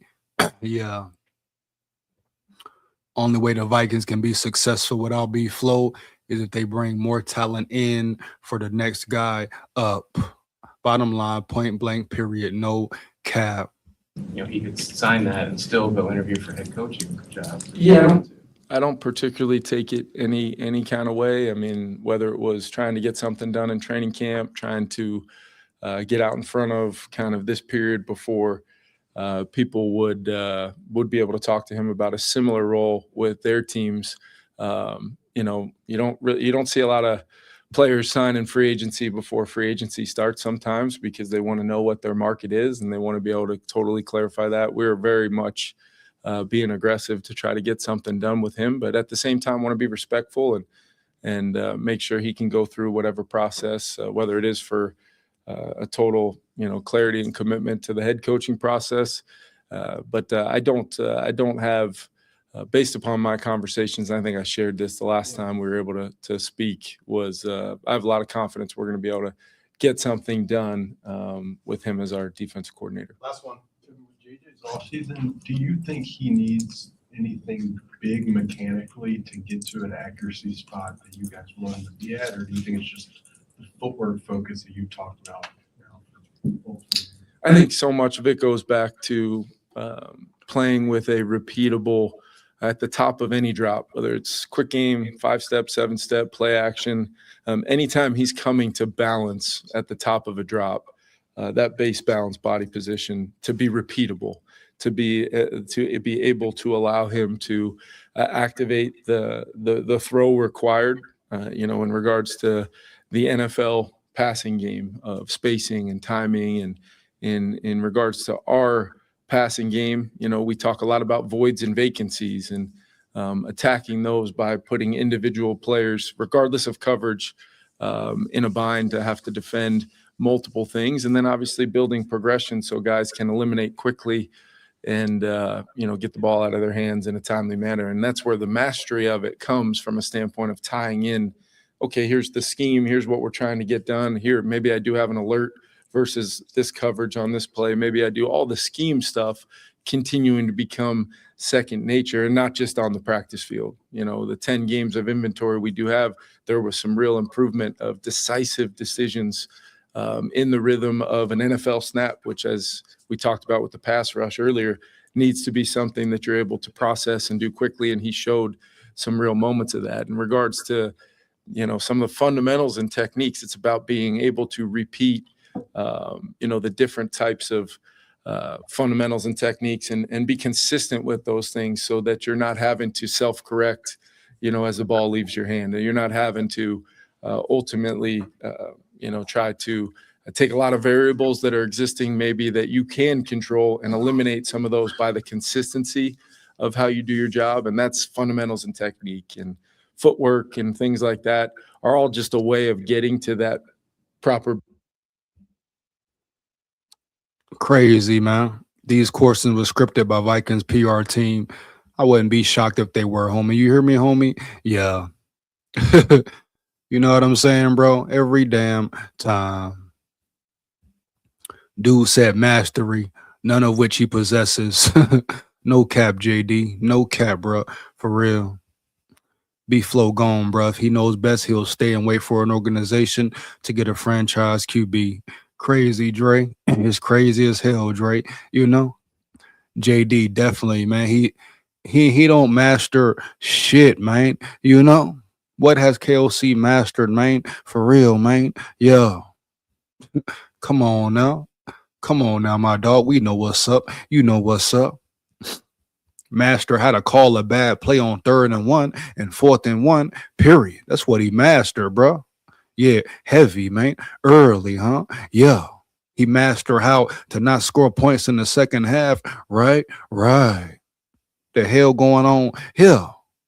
Stop the cap. This is stop the cap season for a reason, dog. I'm on head tops making heads drop.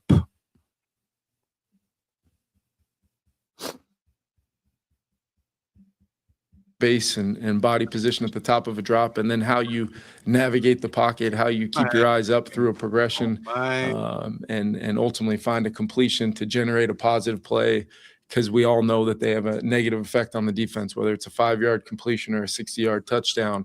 They all have an effect, and it's hard to do those jobs consistently if the foundation of playing the position at this level is not there. And I think he grew tremendously throughout the season and kind of learning that feel and why it's important. And now he gets a full off season to stack a lot of days and knowing what it felt like for those 10 games and hit the ground running doing so. Thanks, everyone. Is that Philly Okay, we got that cheesesteak? over with. Yeah, boy. You hear me? Heavy. Huh? We got that one done with, man. Next up, Kwesi Adolfo Mensah. I repeat, Kwesi Adolfo Mensah.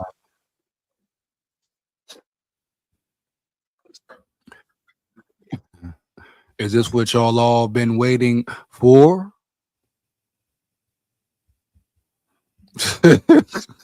Come on, Dre. You know how I do, Dre.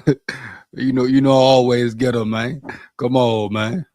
You know how I get down, man. Oh man, Dre want me to come hard every time, man. You want me to break him every time, homie, huh? Yeah. Now we've been waiting for Kwesi, right? The man of the hour, Kwesi. We got a little haircut, nice little gray sweater on. All right, bet, man. Boom. I wonder what he gonna wear to the draft. I wonder what Kwesi gonna wear on draft day. Maybe he should take that damn suit off on draft day, right? Put on something a little more comfortable, maybe, baby, so he can make some better decisions, maybe in the draft. Yeah. I actually kind of like that little sweater right there around yonder. But at the end of the day, Kwesi, what you gonna do in the draft, homie? Forget all the other talk, Kwesi. You hear me, huh? Yeah. What you gonna do in the draft, man? For real, homie? Yeah.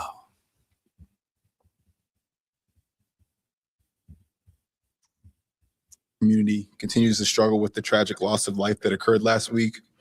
I'm deeply saddened by the fact that a mother lost her life. The emotions of the past weeks, anger, sadness, fear, and frustration have been felt deeply across our community. We have always emphasized here that we are stronger together, and now more than ever, we must live by that principle. Lastly, I wish to express support for our local law enforcement and other officials who are dealing with this tragedy and seeking to return the sense of safety, support, and belonging. As I reflect back on the season, it's obviously a disappointing one when you're watching football this weekend and you're not in the tournament. That's not the standard we set here for ourselves. It's not the standard we set for our fans. You sure ain't the standard, bro. Ain't the standard for you. Obviously it is the standard, though. We hear this every damn year, homie. Heavy, huh? Yeah, we hear this all the time. Oh, it ain't the standard this. It ain't the standard that. Obviously, it is the standard, bro. It is the damn standard. So you tell me, what is the standard, Kwesi? Please, I repeat, bro. You tell me what the hell is the standard round yonder? Because the standard has been piss po for too long. What is the standard, homie? I mean, what's up? Are the Wilfs holding you back? Do the Wilfs got your hands tied? Huh, my boy? Yeah. Did you want to hire Harbaugh, but the Wilfs didn't let you hire Jim Harbaugh? I mean, come out and say it, Kwesi. Come out and say it, man. For real. because you and your sidekick KOC looking real bad right now. I guess your job is safe. You know, they ain't gonna fire you. You made it through that, but you on a hot seat, and your man is on the hot seat. You and your man talked all this about culture, collaboration, this and that, competitive rebuild, etc., etc., etc., homie. Yeah. You talk all this about your numbers, right, bro, and your analytics, but you can't pass a draft. Yeah. You talk about how you been around all these winning teams and winning coaches and great environments, but you can't identify one superstar player, bro. You hear me, homie? Yeah. So what's up, Quasi, my dog? For real. Same time, I have a great deal of respect for how the season finished, how they finish out the season with winning 5 games with once you're eliminated from contention, and that's a great credit to KO, his staff, the core group of players that we've assembled in this locker room. Hey, Dre, you gotta chill, my boy. You gotta chill, dog. My boy Andre Allwine, you gotta chill, man. We gotta chill, man. Come on, man. Heavy. You know? Just a great, credit to them for how they finished. So in that sense, we had a lot of things that we showed flashes of the team we wanted to be, but ultimately we weren't consistent enough. And that's what we're going to try to do. Find that consistency, find that ability to turn flash into reality over the course of a 17-game season to get us where we want to go.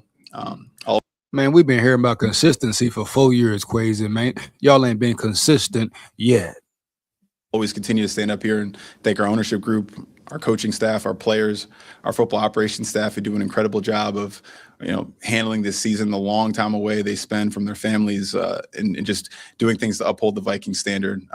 Man, so what? Every team in the NFL, every player in the NFL spend a long time away from their family. So what, dog? You hear me? No cap, chump. That's the damn territory, man. Yeah, that's what you signed up for, man. Yeah.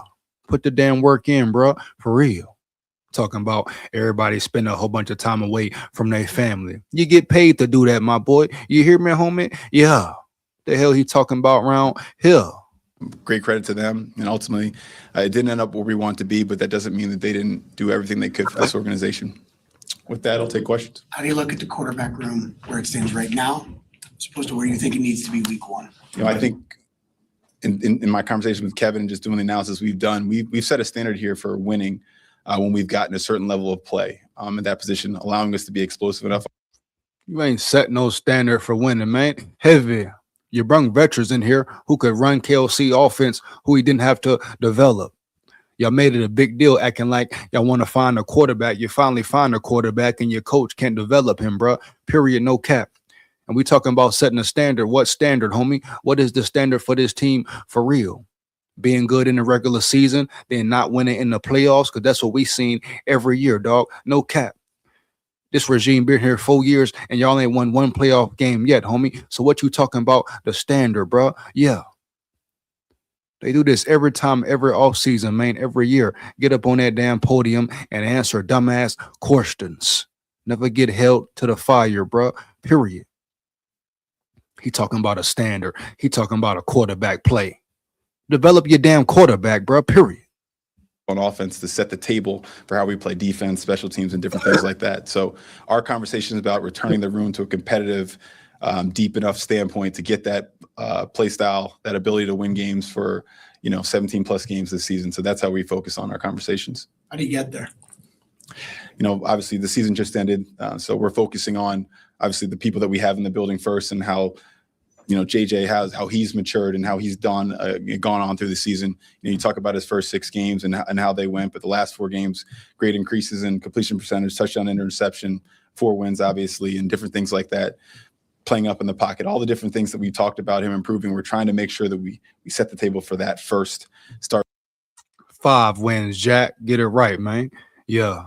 There and then kind of use that mindset to kind of fill out the rest of the room. Crazy Kevin was talking about the balance of supporting Brian Flores if he wants to find a head coaching job and also being aggressive to keep him.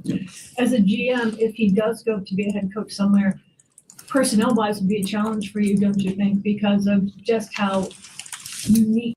You're damn right. Personnel would be a challenge. You're damn right. Personnel will be a major challenge, bro. You hear me? No cap, man. Straight up. Heavy early. Like I said earlier, man, they lose Flores. They better change this whole personnel around. You can't bring the same personnel out there and think you're going to be successful and think a defensive coordinator can do what Brian Flores did. Man, what? His style of defense is, does that present a bigger challenge for you, do you think? Which personnel you'll have to, maybe change the whole defense? There's always, when you bring in a new coordinator, there's always that carryover, possible attrition versus, loss in a sense. He is and he does have a unique play style. But if you really look down deep, what is flow value, versatility, physicality, the things that matter in a deep, good defensive football, setting edges, tackling, different things like that everybody values. Flow kind of takes those pieces and puts it together in an artwork that's different than most. But the core colors that are part of that painting are a lot of people, share those same things. Kwesi, when you look back, you talk about always about. What the hell they don't, bro? There we go again, acting like it'll be cool if they lose Flow. Matter of fact, man, I'm damn near leaning towards wanting Flow to go. He talking about, in the bigger picture, everybody does the same thing. No, the hell they don't do the same thing. Goofy, are you kidding me, bro? You hear me, huh? Heavy. What happened when Ed Donatel came up in here? He didn't do the same thing as Flo. What are you talking about, boy? Stop the cap, man. For real. Everybody wants it the same way. Everybody does the same thing. No, the hell they don't, bro. Flo is a different animal, a different type of guy. Period, homie. Bring a new DC in here with the same personnel if you want to, and watch how trash y'all be. You hear me, nigga? Trash, homie. Yeah. Evaluating your own decisions, kind of grading yourself. When you look back at the quarterback decision from last year, the money that was spent to save to not franchise Sam, just how do you weigh those things and how the results turned out? You spend a lot of those nights, obviously, you're up in these decisions and they're uncertain and you're trying. Sam Darnold playing well because the Seahawks put him in a position to play well.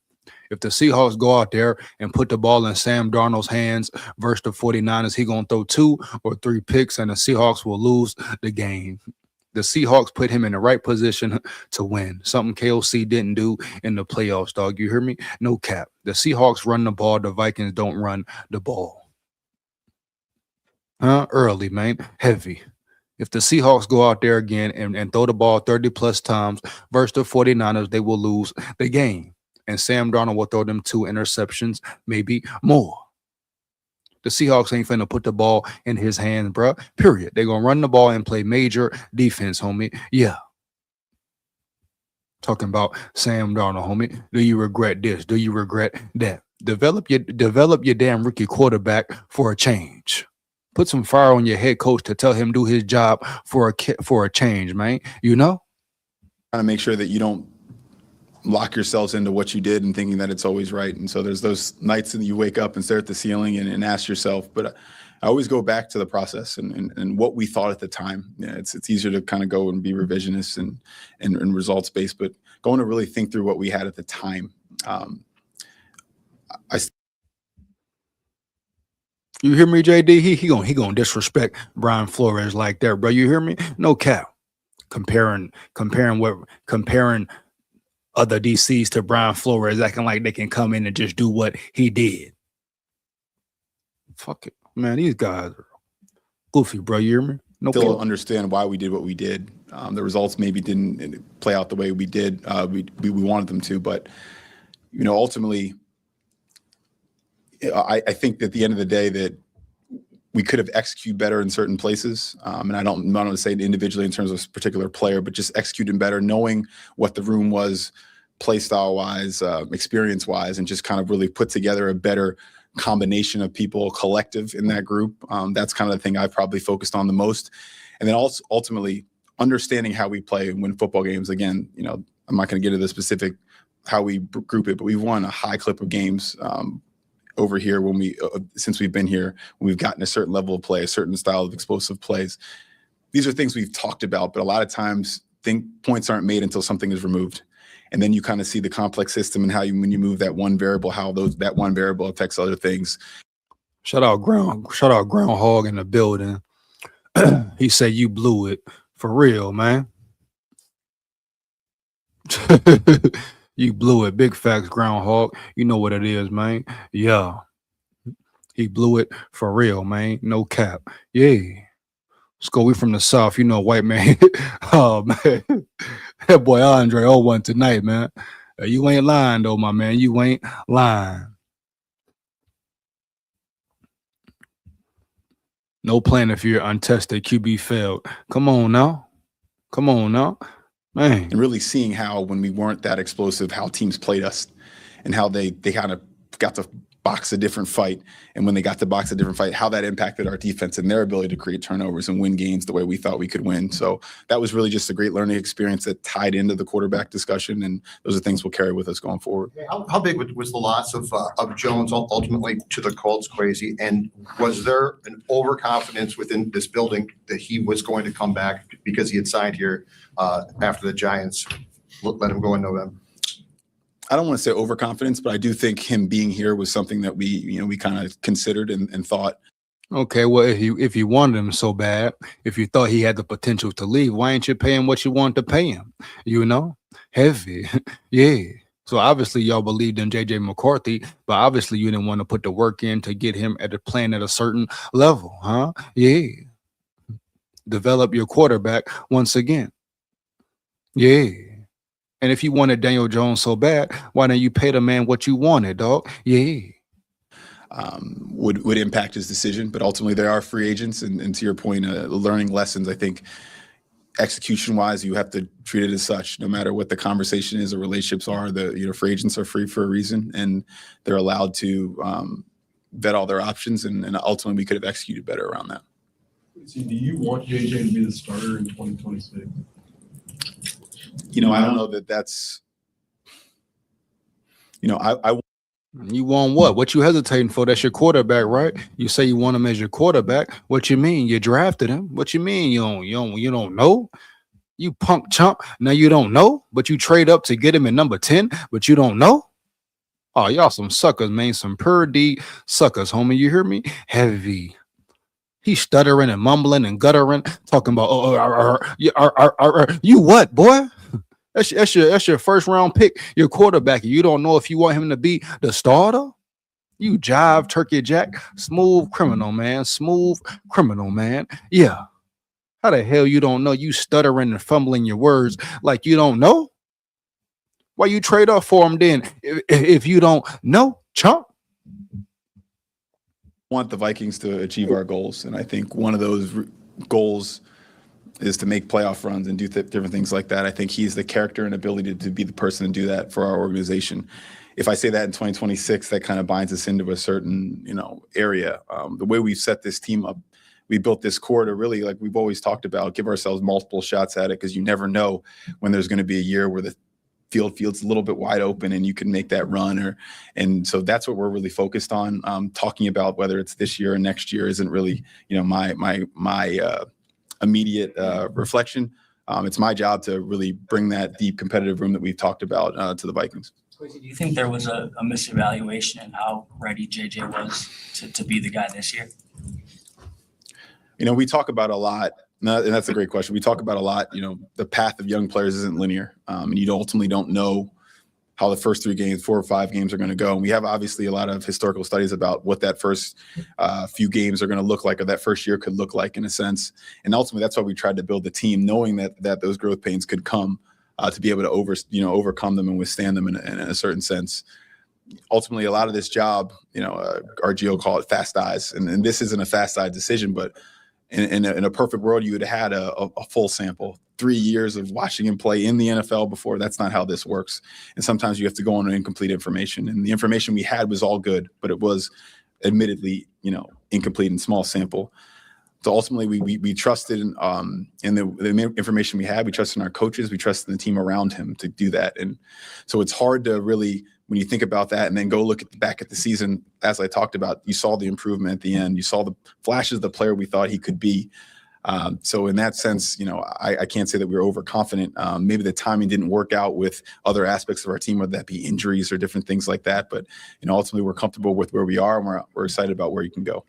Kwesi, you mentioned the character and the ability with JJ, but I guess how do you feel about his ability to be consistently available with all the injuries he's had so far. Yeah, that's ultimately something that the story will be written. Availability is a skill, as they say, and you're talking about a player who's incredibly tough, didn't miss games in college, and that was one of the things we talked about. I mean, we went to the people in the building in Michigan. They told us the things he fought through and different things like that, and that's really not different than the player we've gotten here, the type of player that finished the game when he had an knee injury that would take him out for the season. Why don't you put a line around him that can protect him, Kwesi? Try that, my boy. Yeah. Yeah, put an O-line around him that can protect him once and for all. Yeah. Come on, man. Cap. And so ultimately that is something that's we're mindful of, given just how it's happened. We're in control. We can control, though. How do we get him right from a mechanical standpoint, from a decision-making standpoint, to kind of protect himself and try to convince him to protect himself? But that mindset of me versus them, I'm going to get this last yard. That's also what the great ones have. So for me to sit here or anybody else to tell him to be a different version of himself, when that's kind of the stuff that we want to be there in the end. Yeah, tell that to your head coach, bro. You hear me? Your head coach, who got a problem with him being competitive, got a problem with him doing the gritty after a touchdown, got a problem with every damn thing, but he don't want to focus on making him a better man, developing him, teaching him technique, working on his footwork, et cetera, et cetera, et cetera. Tell that to your head coach, homie. No joke, man. Yeah. It's a delicate balance, but I know that he wants it more than anybody I've ever been around, and he's got an off season where he's going to have time to not rehab an injury, and so we're excited to see what development he takes. No cap, Dre, no cap, man. Believe you me. Believe you, bro. Trust that. Trust when I tell you, man. JJ McCarthy will put the work in heavy, man, early. Yeah. And really the steps he takes towards being available for us.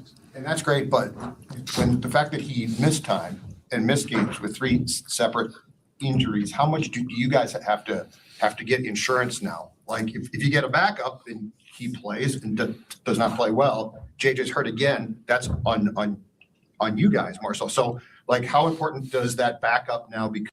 Go get Mac Jones. Yeah. Solid question from the media for once. Heavy. Well, that's probably the second good question right there. Yeah. Come to be a viable starter just in case he goes out in game 2. Yeah, and then that goes to what I was saying earlier, the collective, the deep talented collective group that gives us the ability to be our explosive selves and win games at the clip we want to keep winning.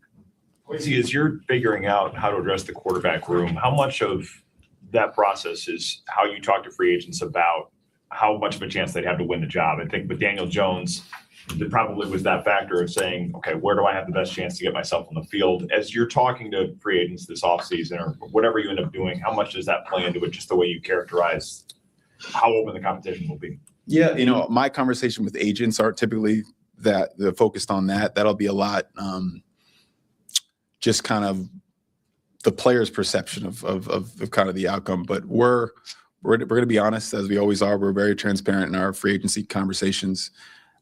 We want to be able to play a certain style of football over 17 plus games, and we're going to create a competitive environment. It's my job to bring in a group of people to do that. It's Kevin's job to decide who comes out, splits the reps, all those different things. That'll be Kevin's job. And at the time they're allowed to talk to us, we can talk to the player about that. But for the most part, we'll focus on the opportunity the Vikings provide, the teammates around them, the great resources we have here, and we'll leave it to that. Team building perspective, with Christian Darrisaw, like to what extent are you confident or concerned about whether he can become that every down? Yeah. Hey, Dre, let me know, dog. Let me know, dog. You hear me? Heavy. Yeah, man. I moved around early though, so yeah. Born there, but lived in different cities, dog, different states as well. You hear me? Yeah. But you know what it is, man. Shout out Alabama, bro. Period, man. Roll Tide. Yeah. 17 game, a year guy again following his injury. Yeah, he's a year removed from that injury, so time is on our side in terms of kind of getting away from that injury point. Another year of rehab, strengthening, and different things like that. But obviously at all parts of our team, we've seen how important he has been to our play. And so when we're addressing things in the draft or free agency, we have to be mindful of that. And I don't want to say insurance, but we're always trying to have a roster aspirationally as a GM. When that first guy goes out, that next guy comes in and is as good as the guy. Is that reality? No, but that's the mindset we got to take. And that's a position we probably got to be more mindful of that. You wish you brought Wentz in at the beginning of training camp and let him be a part of it. Where does he stand? I don't know that I wish many things since becoming an adult, but I think, I understand where that question comes from. I don't know that, him coming here when he came here affected how he played. I think our offense moved the ball pretty well in the 3 games he played before he got injured. He's a guy that even when he's healthy doesn't need a lot of reps. His experience, his intelligence level, his ability to see over the defense, which was great because when he was here, it gave Brosmer a chance to get reps and different things like that. So, well, was that a shot at McCarthy talking about his ability to see over the defense?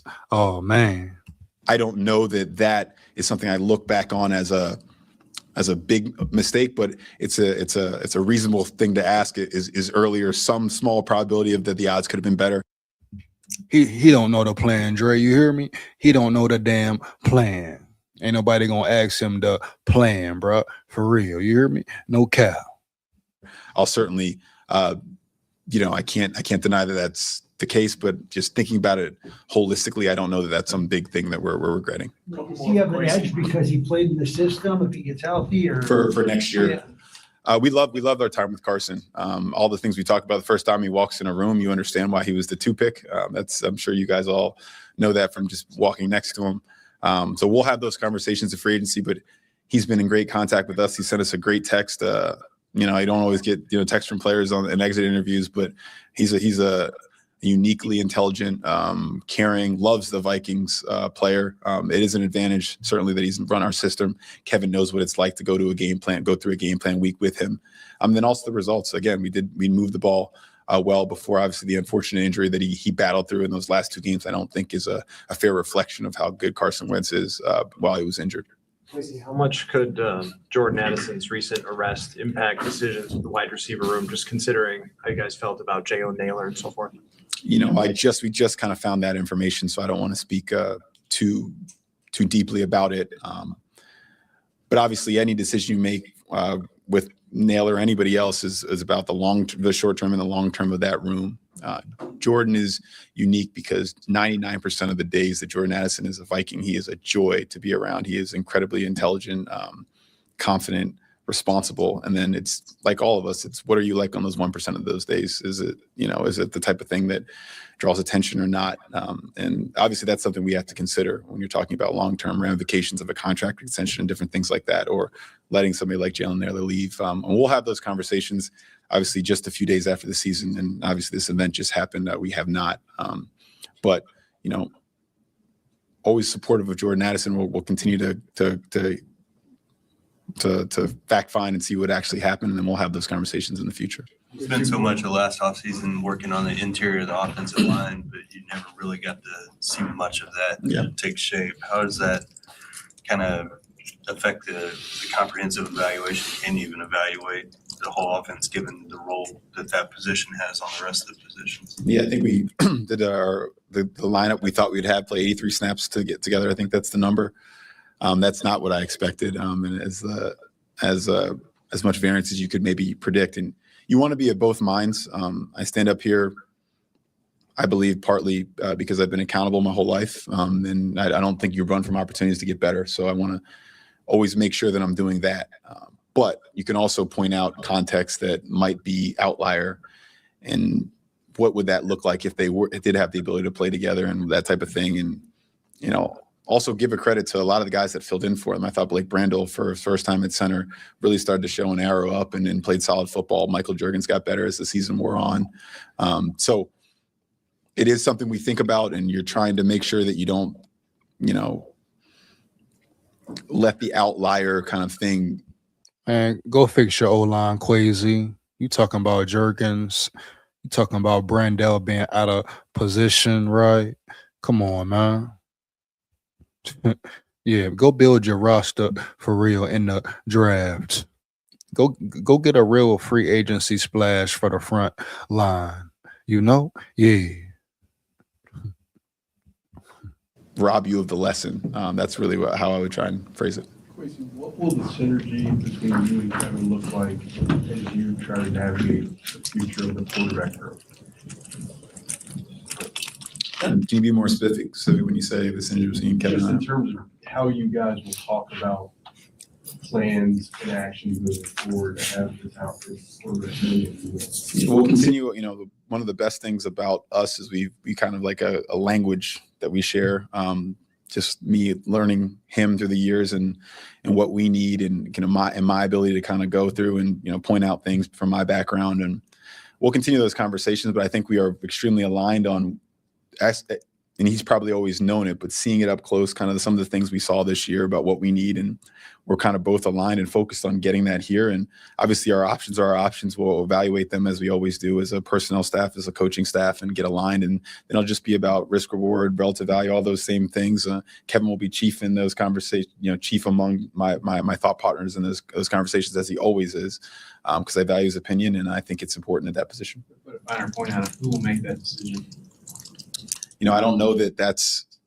It's like I probably said before when I think you get asked about who's control over it. If you're asking those questions, I think you failed in the beginning.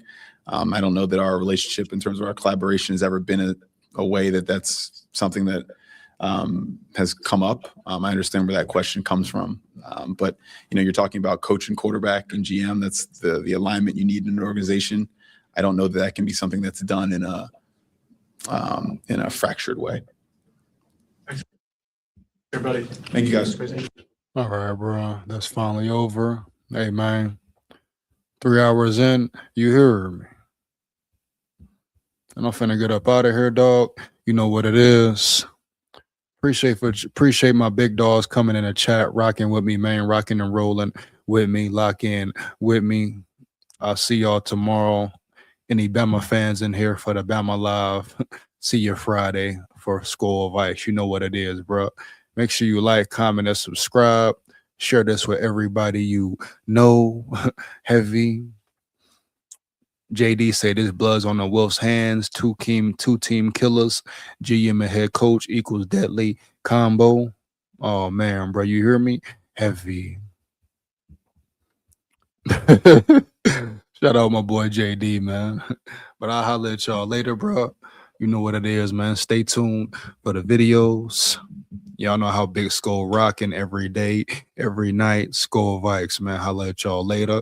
Hold it down. Stay aware, homie. And I hope all is well. You know what it is, huh? SKOL VIKES forever, man. Yeah.